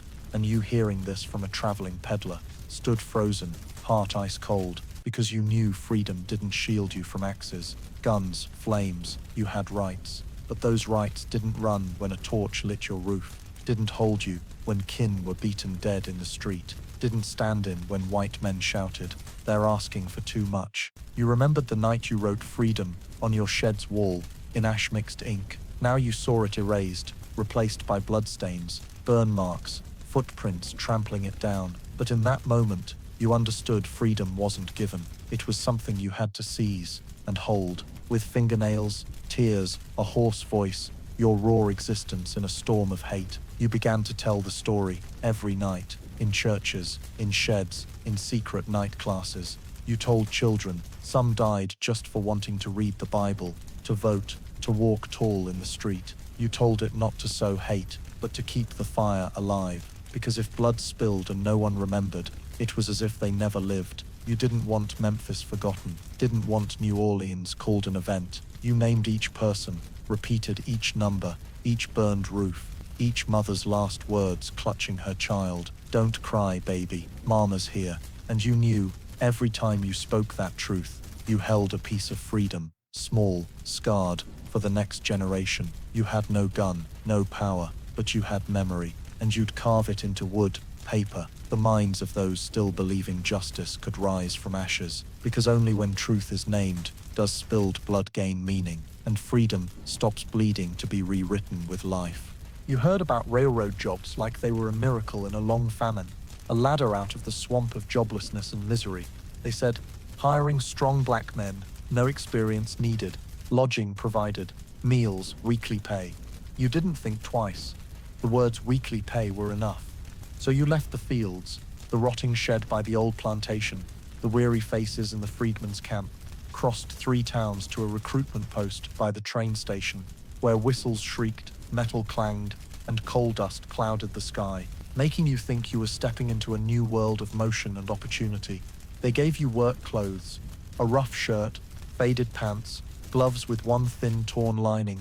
Your job, moving rails, lifting, turning, spiking, aligning iron bars weighing hundreds of pounds. No one trained you, just a foreman yelling, do like the others, hurry up, and you did, bare hands, bent back, sweat dripping onto ground, swallowed by coal dust and grease before it could soak in. Days started at a 3 a.m. whistle and ended when darkness cloaked the worksite, but you thought, at least I'm paid, at least I'm not signing with an X. But on the 4th day, while spiking a rail, your hand slipped. A steel bar crashed down as the press machine ran. You couldn't pull free. A sharp crack sounded, then your bones broke. You let out one short scream and collapsed. When you woke, you were on a wooden cot in a medical shed, right hand wrapped in blood-soaked bandages. The nurse didn't look at you, just said, lost 3 fingers, had to amputate joints. You looked down, pain searing, like you'd never known pain before. Not for the lost hand, but for the lost job, the one thing you thought could change your life. The next day, the foreman came. No medicine, no concern, just a paper. Reported it. Accident was your fault. No compensation. You said, I have a contract, proof of work. I was hurt on your job. He shrugged. Your temporary labor, not covered by insurance. That's the rule. You cradled your hand, tears unable to fall. You thought of your wife, your child, how to chop wood, carry water, hold your child's hand when they're scared. You limped back to the shed you shared with 5 others. They looked at you, said nothing, just placed a bowl of gruel near you. One said, before you, 2 others crushed their hands. One got caught in a wheel, none stayed. You asked, where'd they go, back or dead? Don't know, he replied. A week later, you were let go. No letter, no thanks, just a guard shoving you out the gate, tossing your torn bag to the ground. Railroad doesn't need cripples. You propped yourself up with your good hand, stood, stumbled forward, like a shapeless shadow. On the way back, you stopped in a forest, pain throbbing in your stumped fingers. You clutched your hand, asking, if losing a hand isn't sacrifice enough, what else must I lose to be seen as human? You recalled your early dreams, getting paid, eating enough, working in a new industry.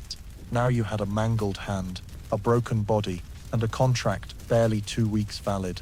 You crumpled it, threw it into a ditch. It didn't sink, it floated, drifting slowly, a reminder you could throw it away, but the system stayed, and you were now a fracture, in your hand, and your heart. But you lived, kept living, because you knew, if you gave up, what they did to you would become normal. You wouldn't let your blood fuel silence. You returned to camp, taught others to beware the press machine, to read contracts closely, even if only a few lines, to distrust the recruiter's smile when terms weren't clear. You lost 3 fingers, but you wouldn't let anyone else be lost if you could help it. And in fitful sleep, you still saw yourself by the tracks, not working anymore, but watching. Because if that system still existed, someone had to face it without turning away. Even with only 7 fingers, you'd still raise them to point at the truth. You remember the day Northern soldiers marched into town, flags flapping, drums thundering like a storm, gun smoke still lingering on distant hills. They said, "The war's over, freedom's here." You ran to the street with dozens others, waving, cheering, thinking a centuries-long nightmare ended in one sunlit morning. You heard them shout, "Union forever," and your heart beat with a strange rhythm you hadn't dared dream. The rhythm of someone recognized, protected, able to live without fear of a whip cracking past your neck. But a few years later, you stood in a field, facing a gun aimed at your chest, not from a Southern soldier, from a white local, no uniform, no flag, just a gaze of hate and rage as you walked past without bowing. "What you looking at?" he snarled. You didn't answer. You were just going to work. But walking on the wrong side of the road, lingering too long near their store, meeting their eyes without apologizing, that was enough to make them raise a gun, and you realized the war with the Confederacy stopped. But the war with your existence went on. It wasn't fought in trenches anymore. It was in every glance, in every boot tapping the floorboards of a new overseer, not called master, but acting like you were a dropped piece of goods. Once you went to chop wood, crossing a forest once unclaimed. Now a farm stood there. New owner, new fence, a sign, no trespassing, will shoot. You stopped, turned to leave, then heard a click. He stood there, gun aimed, voice colder than winter. "Who are you? Why are you here?" You raised your hands, tried to explain. He didn't listen, just said, "I don't need the law, I've got a gun." And you walked, slow steps, heart trembling, knowing no one protected you. The Northern soldiers were gone. The Freedmen's Bureau office closed. The church had only an old, frail preacher, and you still free, but every step a gamble. Each morning leaving home, you asked, "Will I be beaten today? Arrested? Shot?" You saw a black child in the camp, killed for climbing to pick apples by a fence. The landowner shot him, said it was property protection. No one arrested. A woman was hanged at the forest's edge. A wooden sign by her body read one word, war, was because she dared talk back to a white man. You heard of men in white robes, riding at night, faces hidden under hoods, carrying torches and rifles, calling themselves ghosts of the South. They burned homes, hanged people, sent threat letters, all to reclaim honor. You stopped believing in endings. You understood the war never left. It just changed uniforms, swapped weapons, moved battle lines from state borders to every black doorstep. Once you reported to the police that your shed was vandalized. The officer looked at you, shrugged, got proof. You said, "I saw them." He shrugged. "Who?" You said, "I don't know names, but I know their voices." He shrugged again. "Then nothing can be done." You left the station, knowing that gun was still aimed at you, now legitimized by a uniform, a badge, a claim of keeping order.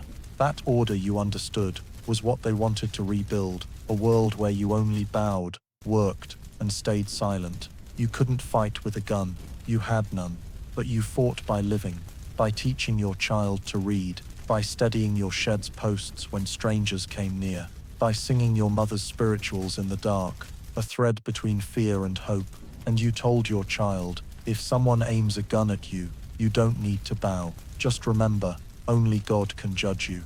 No badge, no gun can define your worth. You wrote it down, carved it into wood, buried it in the earth like a message. Their war might end, but the fight for dignity must go on, day after day, not with bullets, but with the courage to live unbowed. You once believed war ended with a treaty, a handshake, a speech. Now you knew, for people like you, war only ended when the world stopped aiming guns at your skin. And that day hadn't come, but you waited and kept walking, back straight, eyes open, heart unbroken. You once thought the scariest things were gunshots, leather whips, trials without lawyers, contracts you couldn't read, but you lived long enough to learn what froze your blood wasn't the crack of a gun, but the sound of hooves stopping outside your door at midnight. It was a hot, thick summer night. Your wife had just lulled your child to sleep. and you were mending a torn sandal by the flickering light of an oil lamp. You heard hooves in the distance, at first just a clatter mixed with cricket chirps, but with each passing second, it grew clearer, heavier, closer. You stood, stepped to the door, peered through the dark, and then you saw 5, 7, 10 riders, draped in white robes, heads covered with hoods, only 2 black holes for eyes, like gateways to hell. They said nothing, no shouts, no yells, just stood there, ghostly figures looming in the darkness, as if their presence sucked the air dry. You stepped back, your hand gripped the thin, rickety door, wobbly since last year's rains. No lock, no bolt, just a piece of rotting wood nailed shut by day and barely closed at night, so your child could sleep soundly. But tonight, you knew nothing would stop them if they wanted in. No fence, no law, no reason. Your wife grabbed the child, retreating to a corner. You stood in the middle of the room, no weapon, no plan, just empty hands and a heart pounding like it might burst from your chest. A knock came, not loud, not rushed, just enough to drown any hope they'd leave. A raspy voice spoke through the door. "Come out." You didn't move. 1 second, 2, 3, then the door flew open. They didn't knock twice. 3 men stepped in. One held a torch, one a rope, one a long stick. "You're the one who registered to vote, aren't you?" one asked. You swallowed, nodded. "You work for Harris's plantation?" another asked. You nodded again. "Heard you're teaching black kids to read." This time, you didn't nod, didn't deny. They didn't need confirmation. They just needed a reason. And then the first blow landed. No warning, no explanation.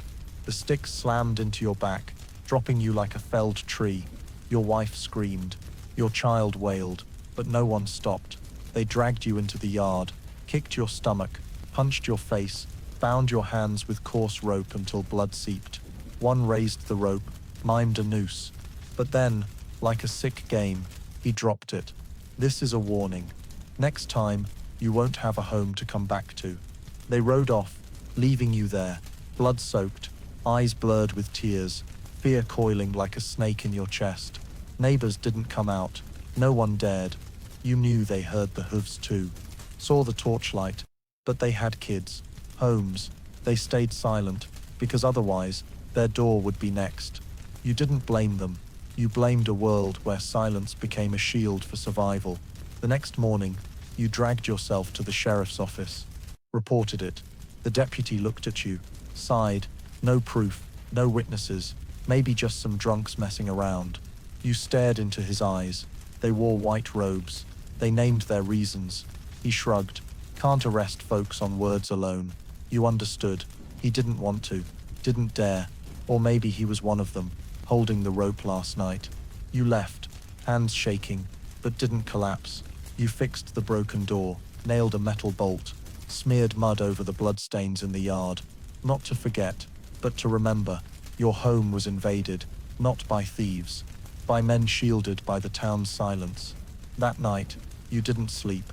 Sitting by the dim lamp, you wrote on the wooden wall, "If they come back, I'm still me, but this time, I won't stay silent." Not a brave declaration, just a vow from someone who knew.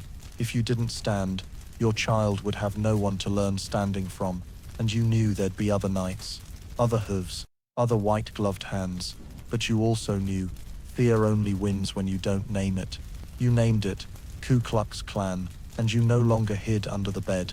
You sat waiting, eyes open, chest heaving, not because you wanted to die, but because you'd lived long enough to know no one would protect you. So you'd lock your own door, guard it, even if it was just a thin plank. If your family was behind it, you'd stand there to the end.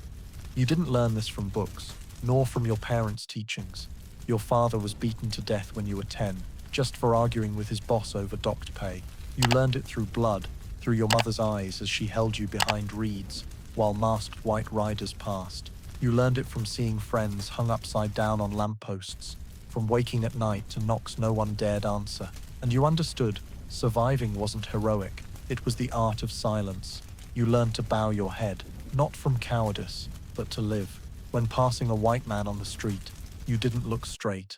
You looked down sideways at your torn shoes, pretending to be lost in thought. You knew one wrong glance, one look too long could get you beaten, threatened, fired, or vanished without a trace. You learned to avoid the eyes of police, foremen, anyone with power to command. When they called, you answered softly. When they cursed, you didn't react. When they grabbed your collar, you let your hands hang limp. Not because you didn't want to fight, but because you'd seen resistance buried in ravines. You learned to walk through town with light steps, unnoticed, soundless. At dusk, you stayed indoors. When strange noises came, you doused the lamp, smothered the fire, held your child close, and whispered, "Sleep, don't cough." You taught your child to breathe slowly, to stay silent when hooves sounded, to crawl under the bed when torchlight flickered outside. Once, your son asked, "Why do we hide, Pa?" You looked at him, unsure how to answer, how to say breathing alone could make someone hate you, how to explain that in a place like this. Your skin was already an accusation. You just held him, pressed him to your heart and said, "Because I want you alive tomorrow." You learned to apologize when you weren't wrong, to smile when insulted, to nod when falsely accused. Not because you were foolish, but because you needed to live to raise your child, to write down what happened, to tell someone later that there was a time when black people had to beg to exist. You learned to do everything quietly, read in the chicken coop, learn math behind the outhouse, sew in the dark, signal neighbors with 3 taps on a tree.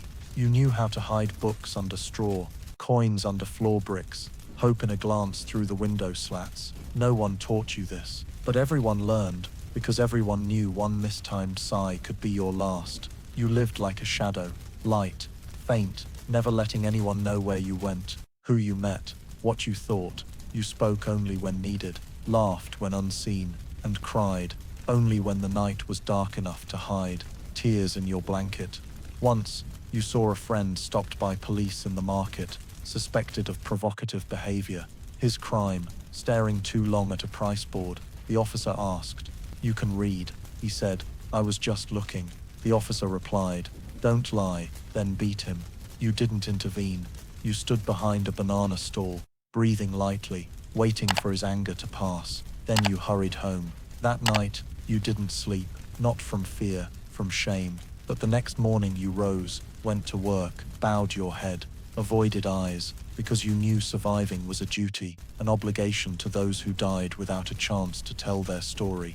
And you swore, if you lived long enough, you'd tell it all. Tell of the bowed heads, not from weakness, but for memory. Tell of the averted eyes, not from fear, but because the time wasn't right. Tell of the breath swallowed to avoid startling anyone. Surviving for you wasn't shame. It was the foundation of a promise. One day you'd look up, stare straight, name the oppressor, shout loud. But to reach that day, you had to live. And in a world that didn't grant you the right to exist with sound, you'd exist in silence. You'd stay quiet, but your eyes stayed open. Your heart beat, and every light step, every held breath, every bowed nod was how you kept yourself, kept life. So one day, when no one aimed a gun at your skin, you'd tell it all, every detail, not one breath missed. You didn't have a wedding ring. No white dress, no music, no one scattering flowers down the aisle, just a flickering oil lamp hanging crooked on a rotting bamboo beam. 4 chairs pushed together in a tattered shed. A Bible passage read so softly, the wind through the wall, cracks nearly drowned it out. But it was still a wedding, yours and the woman who'd fled with you through 5 winters, shared every corn slice, soothed your child when you couldn't afford medicine, and held your hand when you thought you couldn't go on. You wore an old shirt washed with hearth ash. She wore a brown dress mended 7 times, her hair tied with soft hemp. The officiant was the freedman's camp preacher, an old man who'd walked 3 days to get there, hearing a young couple wanted to wed properly. In the dim yellow light, you looked into her eyes and said, "I've got nothing to give you but these hands, and a promise to try living long enough for you to be called the wife of a free man." She smiled, gripped your hand, and replied, "Just live." Then everyone sat. No wedding cake, just dry cornbread and boiled water. No dancing, but an old man tapped a spoon on a tin lid, and your child clapped.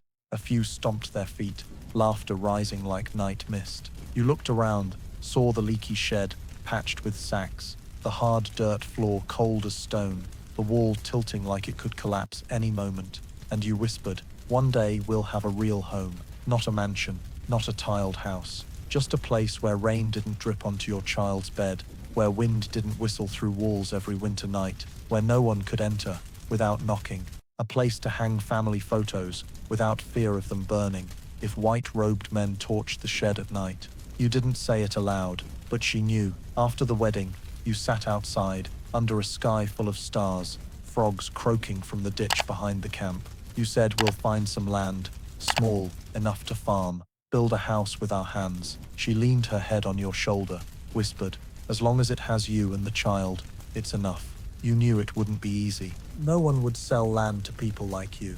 No loans. No one believed black folks could keep a house. But you also knew, without starting from a dream, you'd live the rest of your life in crumbling sheds like shadows of a past that wouldn't leave. The next day, you worked earlier, pushed an extra hour, an extra sack, an extra step. She took extra kitchen work near the camp, trading for rice, salt. Each week, you hid a coin in a bamboo tube, buried under the bed, bit by bit, gathered with sweat and hope. You quietly learned carpentry, roofing, door repairs. She learned sewing, weaving, soap making, so you wouldn't need to beg. Both of you lived, waited, and pictured the dream house, a straight door frame, a tight roof, a place for winter coats, a real bed instead of straw sacks, curtains for noon sun. You even dreamed of planting an apple tree out front, for fall shade and spring play under its leaves. But you knew any dream could be crushed if the town learned you planned to build a house like white folks. Some had their sheds burned for buying a small plot, others lost jobs just for asking about land deeds. So you kept the dream in your heart, spoke it only when alone, after work, your hands still muddy, her eyes red from kitchen smoke. Once, a white man came to the camp, saw you and her, sketching a house plan with sticks in the dirt. He laughed. You lot planning a castle. Careful, it'll be your grave before it's built. You didn't reply, just erased the sketch, waited for him to leave, then drew it again. You didn't quit, never. Because without dreaming of a real home, you had no reason to survive the shame, cold, and hunger. And in your heart, though the world around said no, you knew one thing. On that wedding night, in that rotting shed, you'd built your first home, not with wood, but with a vow. And that vow, you'd keep, until you could call a place home, with your own voice. You never dreamed of being a teacher. No one called you one, but the day your child asked, "What's this letter, Pa?" and you couldn't answer, not because you didn't want to, but because you'd never learned properly. You knew if you didn't start somewhere, kids like yours would grow up in the same darkness you had. So you began, not with a school, a blackboard, or chalk, but with an old wooden plank propped by the shed, charcoal for chalk, a torn Bible, salvaged from an abandoned church. At first, just 3 kids, yours, the neighbors, and an orphan who sat alone at the camp's edge. After work each day, you taught them to recognize letters, count to 10, write their names with dirty hands and eyes bright as stars. Adults in the camp noticed. A mother said, "I want to learn too, to read my son's letters from the north." A trembling old man said, "I want to know what's in the papers they make me sign." And soon, each afternoon, under an old oak's shade, by the rotting shed, your class grew, 10, 20 people, until there weren't enough chairs. You begged for wood, repaired the floor, stretched a tarp for shade, built a shack called a school. Not fancy, but the first place in the area where black folks could sit together, read a sentence without being beaten, write a line without being cursed, learn a word without being dragged into the street. You named it Little Lamp, and it was the first light in a thick night, but that light made people uneasy. A week after raising the roof, you were ambushed on the way home. 4 masked men blocked the path, grabbed your hair, pulled you into a field. A school, huh? Think reading makes you less dumb. Then the first blow fell. 1 stick, 2, until your blood soaked the dirt. They left, warning, "Stop teaching." The next day, you limped to the Little Lamp, found the roof torn off, the board smashed, chairs tossed into a pond, and one word painted large: silence. You sat, didn't cry, just breathed, then stood, gathered the unbroken planks, nailed them back, though your back wasn't healed, though your hands shook. That afternoon, class resumed. Under the sunset, 4 kids read words like nothing happened. You kept teaching, but they came back, 3 weeks later, the school burned. Flames rose at midnight. No one could douse them. By morning, only black ash and scorched iron remained. You said nothing, just walked to the forest's edge, where storm-felled trees lay, and started cutting new wood. Someone asked, "You're rebuilding." You replied, "What else is there to do?" They looked at you, then helped. One gave nails, one gave planks, one hauled water. 10 days later, the little lamp stood again, not taller, not stronger, but brighter. Because now, it wasn't just you. The community stood behind it. But you knew they'd return. And they did. This time, they didn't burn. They sued, said you were gathering illegally, said you were inciting unrest. A deputy came, voice flat. "No permit." "Stop," you asked. "A permit to teach reading." He said, "Yes, or I'll arrest you." You closed the door for a day. But the next, you taught inside, by the window, looking out, speaking softly, but teaching, because you knew one person who reads is harder to fool. One who knows the law is harder to crush. A child who writes their name can enter life without bowing, and you'd keep going. Though beaten, though burned, though threatened. Because that school wasn't just a place to learn, it was proof black folks could teach each other to stand tall. And no matter how many times it was torn down, you'd rebuild. No matter how many times buried, you'd unearth it. Because you knew, if you didn't do it, no one would. And you chose to build a school, even from ashes. Even to teach one child to spell their father's name right. Because you knew, one day, those children would write the story, and they'd write your name, without error. You heard of the city like it was paradise.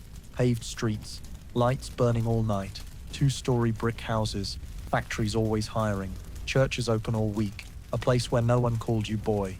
After the harshest winter of your life, when your child shook with fever and you had no medicine but hot water, you told your wife, "We're going to the city. There's a hospital, jobs, hope." She nodded, not from belief, but from too much despair to stay. So you packed what 2 hands could carry, a sack of rice, 2 old shirts, a few freedmen's bureau papers, and a torn map to the city where your cousin once lived, or rather, worked as a porter before vanishing. You walked 3 days and nights. Along the way, towns refused you rest, bread, or well water. Some had signs, "Blacks staying overnight will be shot." You cut through forests, fields, starved to avoid confrontation. Finally, you saw it, the city, roofs rising, smoke climbing straight, train whistles, singing like hymns of industry. You squeezed your child's hand, carried them across a bridge, entered the city, believing things would change. But on the main street, you felt their eyes, white folks in clean shirts, standing outside banks, bookstores, city hall. They looked at you not as a stranger, but as an animal, out of its cage. You went to the job office. A white clerk asked, "Got a reference letter?" You showed your bureau papers. He smirked. "No good here. We only hire locals." You asked about housing. He said, "City law bans blacks from residing without a sponsor." You froze. "So, I can't stay." He nodded. "Without a residency permit, you get 2 nights max. Then police can deport you." You asked, "Where's that written?" He pointed to a wooden board, covered in fine print, legal jargon no unschooled man could pass. "Public Order Law 27, he read, almost singing. "You begged to stay a few days to find work." He shook his head. "Law's the law." You didn't give up. You tried the tailor shop, the brickworks, the docks. Each asked for a residency permit. You had none. They refused. The first night, you slept in a park by a fence. Your wife held your child. You spread your shirt as a mat. The second night, rain fell. You sheltered under a church porch. The priest opened the door, saw you, asked, "Where you from?" You told the truth. He sighed. "I can't let you stay. This is a white neighborhood. They'll sue if they see you." You moved on, to the slum where black folks were packed on a scrap of land by the dump. You met a man who nodded. "New here. No one lives here, just exists." You asked him to guide you to a boarding house. He said, "If police see, I'm arrested. Only one way. Sign up as a servant for a white family. They sponsor you. You get temporary residency.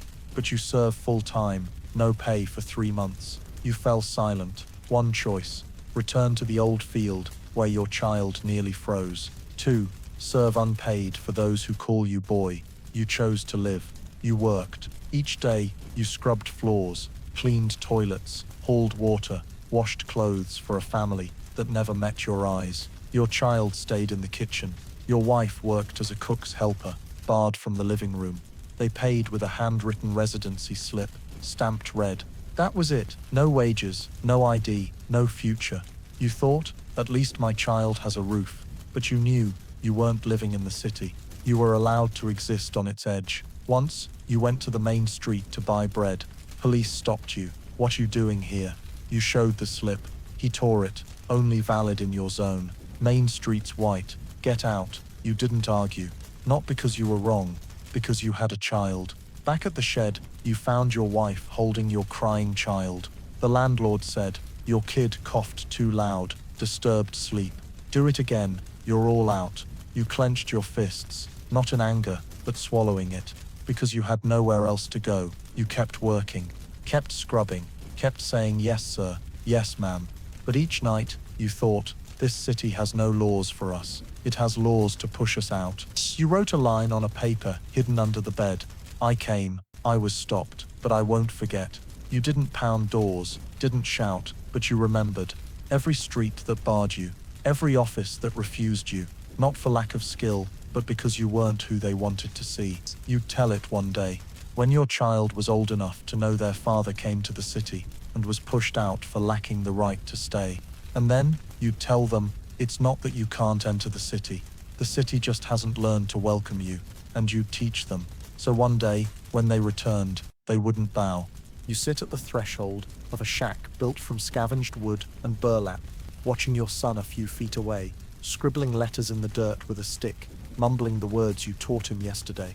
Sunlight filters through the leaves, falling on his thick curly hair and bony shoulders, and a lump rises in your throat, not from fatigue, not from hunger, but from a question that hammers your mind every time you see him.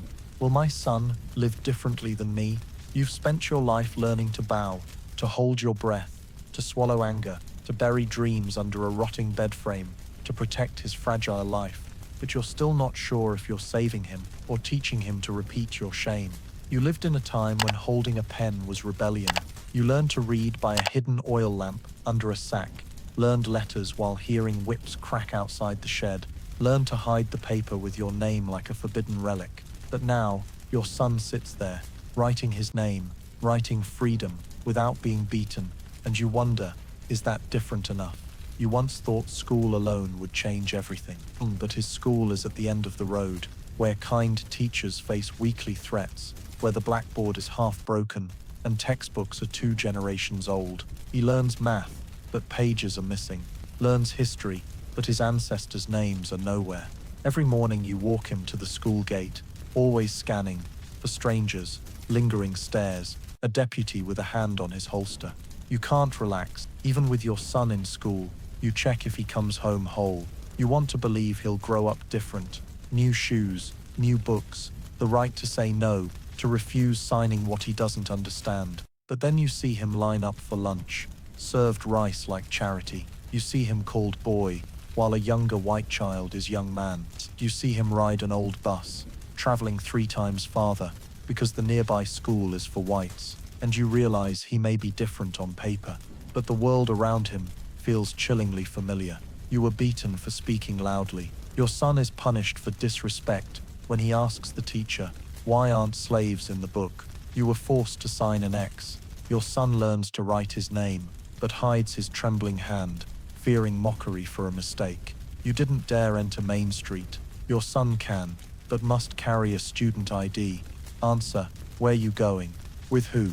You dreamed of land and were laughed at. Now, when your son says, I want to open a pharmacy someday, you nod, not daring to say permits, capital, and leases are invisible walls still standing. But you don't crush his dreams. Instead, you nurture it. Night after night, you copy new words into a tattered notebook, teach him to read news, to argue. Let him speak at church, to talk loud, look straight. You don't want him learning silence like you did. You want him to know fear is natural, but bowing to it is a choice. You tell him about his grandfather, about iron chains, winters in unheated sheds, bare feet on frozen ground, not to make him feel lucky, but to make him see he's the next chapter of an unfinished story. A story of people forced silent, but passing their voice through generations. You're not sure if his generation will truly live differently, but you know one thing: if they do, you must lay the foundation, with trembling hands, with rotting planks, with every coin saved from unpaid work. And if it's not enough to build him a house, at least it's a shelter, so he doesn't learn letters in the rain. You look back at him, skinny but with eyes bright as dawn. He looks up, asks Pa, "Did I write this right?" You nod, not because the letter's correct, but because for the first time, you see yourself rewritten, not in charcoal, on a shed wall, but in your son's dream, in a future you may not live to see, but will build brick by brick, until your heart stops. And if someone asks, will his generation live differently? You'd say, I don't know, but I'm doing everything, so he has a chance, and that's enough to keep you living. Teaching, building, because that child is your living, will sent to the future. You thought when the Union soldiers left town, it was just a change in uniforms and camp signs, but you realized they didn't just leave, they left a void soon filled by old faces, those who once whipped your father's back, now in coats with flowers pinned to their chests, sitting behind wooden desks with ballots in hand, and a new slogan: order and restoration. The day they left, you stood on the dusty red road, watching their wagons roll out. No one waved, no one promised to return. Union flags were rolled up, Freedmen's Bureau signs taken down in silence, and the next morning, the first person you saw at the polling office was your old master, who once worked you from dawn past midnight for no pay. He held a megaphone, voice booming, "We'll take back this South, by law, by vote."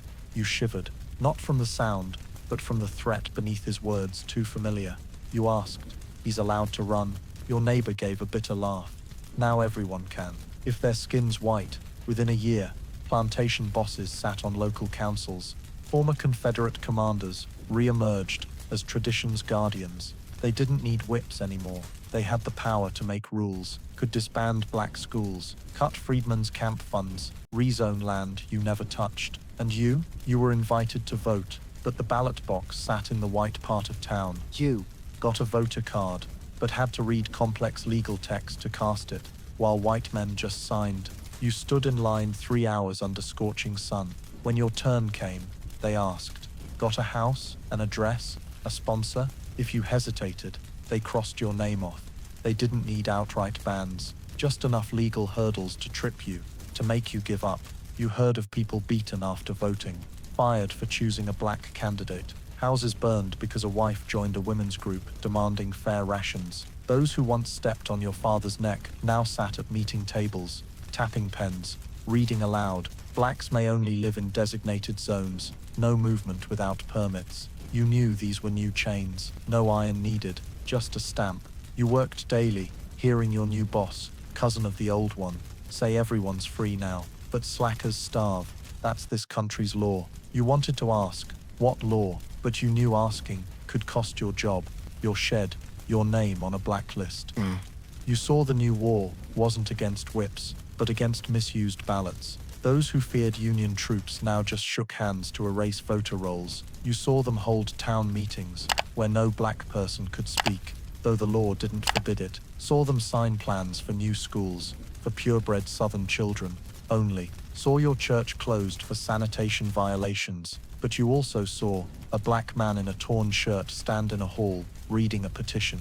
An old woman trembling as she signed for a black education movement. Yourself, hands shaking, but holding a ballot, writing slowly, reading aloud for the clerk. You didn't do it, thinking you'd win. You did it to refuse, letting whip holders rewrite the law. You did it because if your generation stayed silent, your sons would never speak. Then you went home, sat by the oil lamp, reviewed the re-elected names, all old ones, but you wrote in your journal, "I voted, I stood, I didn't let my ballot rest in the hands of those who saw me as livestock." You didn't think one vote would change the outcome, but you believed one vote, then two, then three, then hundreds, would make their table wobble. You had no whip, no gun, but you had memory, a story, and a drive to keep them unburied. by those once masters, now councilmen, now judges, but you were still you, still wrote your name, still claimed your voice, still reminded the town, those who held whips never deserved ballots, but you wouldn't let them write your son's future, not while you could stand, could read, could remember. You first heard freedom, not from parents, not from books, but from a Union soldier on a wagon, holding up a tattered paper, shouting to a ragged, trembling black crowd under blistering sun. You are free. They clapped. You clapped. Not because you fully understood, but because clapping was all there was to do. You were 14 then. Today, at 64, you still haven't touched it. They called you free, but you must ask the camp boss to cross the main road. They called you free, but you need a residency slip to buy cloth at the market. They called you free, but you bow to a white child if they call you boy. You carry the title freedman, but you know, a paper doesn't break chains. It just makes them invisible, quieter, deeper, because now no one beats you in the market, but the whole town looks at you like you don't belong. No law says you can't vote, but someone guards the polling gate with an iron club. No sign bans you from school, but schools lack books, chairs, teachers. No prison lists your name, but loitering without work gets you locked up, tried, sent to the convict lease system you've seen too often. You once lived under the whip. Now you live under the law, a whip dressed as a judge, pretending fairness, using pens instead of clubs. And you know true freedom didn't come with the Emancipation Proclamation. It's not in a president's speech, a constitution, a freedman's bureau stamp. Freedom, if it exists, is when you cross a street without being asked where you're going. When your child enters school without proving their family deserves it. When you don't need permission to exist. And that you've never seen, not here, not in your life. You did everything they told you, worked hard, followed laws, didn't rebel, didn't ask too much, but you still live in a wooden shed, draw water from a public well, eat under a tin roof, hot as a skillet, send your child to school, in patched shoes. You tried leaving the village for the city, but the city bans blacks residing without permits. You tried borrowing to buy land. The bank said insufficient credit, though you never had a chance to save a dime.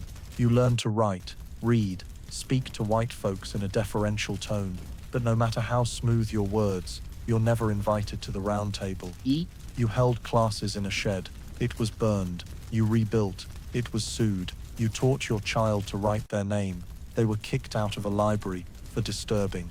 You voted. Your name was scratched off for misspelling a word in a reading test. And each time you heard that's the law, everyone's equal. But you know they say that to hide that your freedom is an illusion. They call you free, but you live fearing midnight knocks. They call you free, but you don't walk alone through white streets after dark. They call you free, but you teach your child to step aside when a police wagon passes. They write history books, saying blacks were freed in 1863. You laugh, a joyless laugh. Because you've lived long enough to know, freed and living as human are different. You may not be shackled, but you're bound by prejudice. You may learn letters, but you're barred from dreaming. You may stand in the street, but no one sees you as part of it. You don't hate anyone, but you don't believe anymore. Not in papers, not in promises, not in freedom, repeated too often in newspapers, but never real in your life. But you live, not because you trust them, but because you trust your child. Trust that if you stand, they'll have a chance to walk. Trust that if you lose in this life, you at least stop injustice from becoming normal, and you write your story.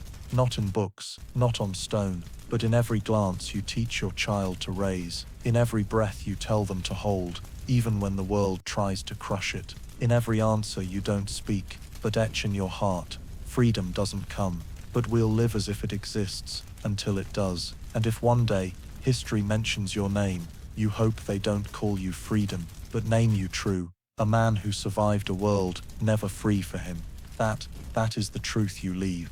Not a fearless life, but a life refusing lies. And so, you live, not freed, not welcomed, but standing tall, breathing, writing, waiting for the day. Freedom is no longer a title, but reality. The 32-part story of a former slave living through the post-Civil War era paints a searing truth. Freedom doesn't always mean justice, nor is it always fulfilled as promised in the Constitution.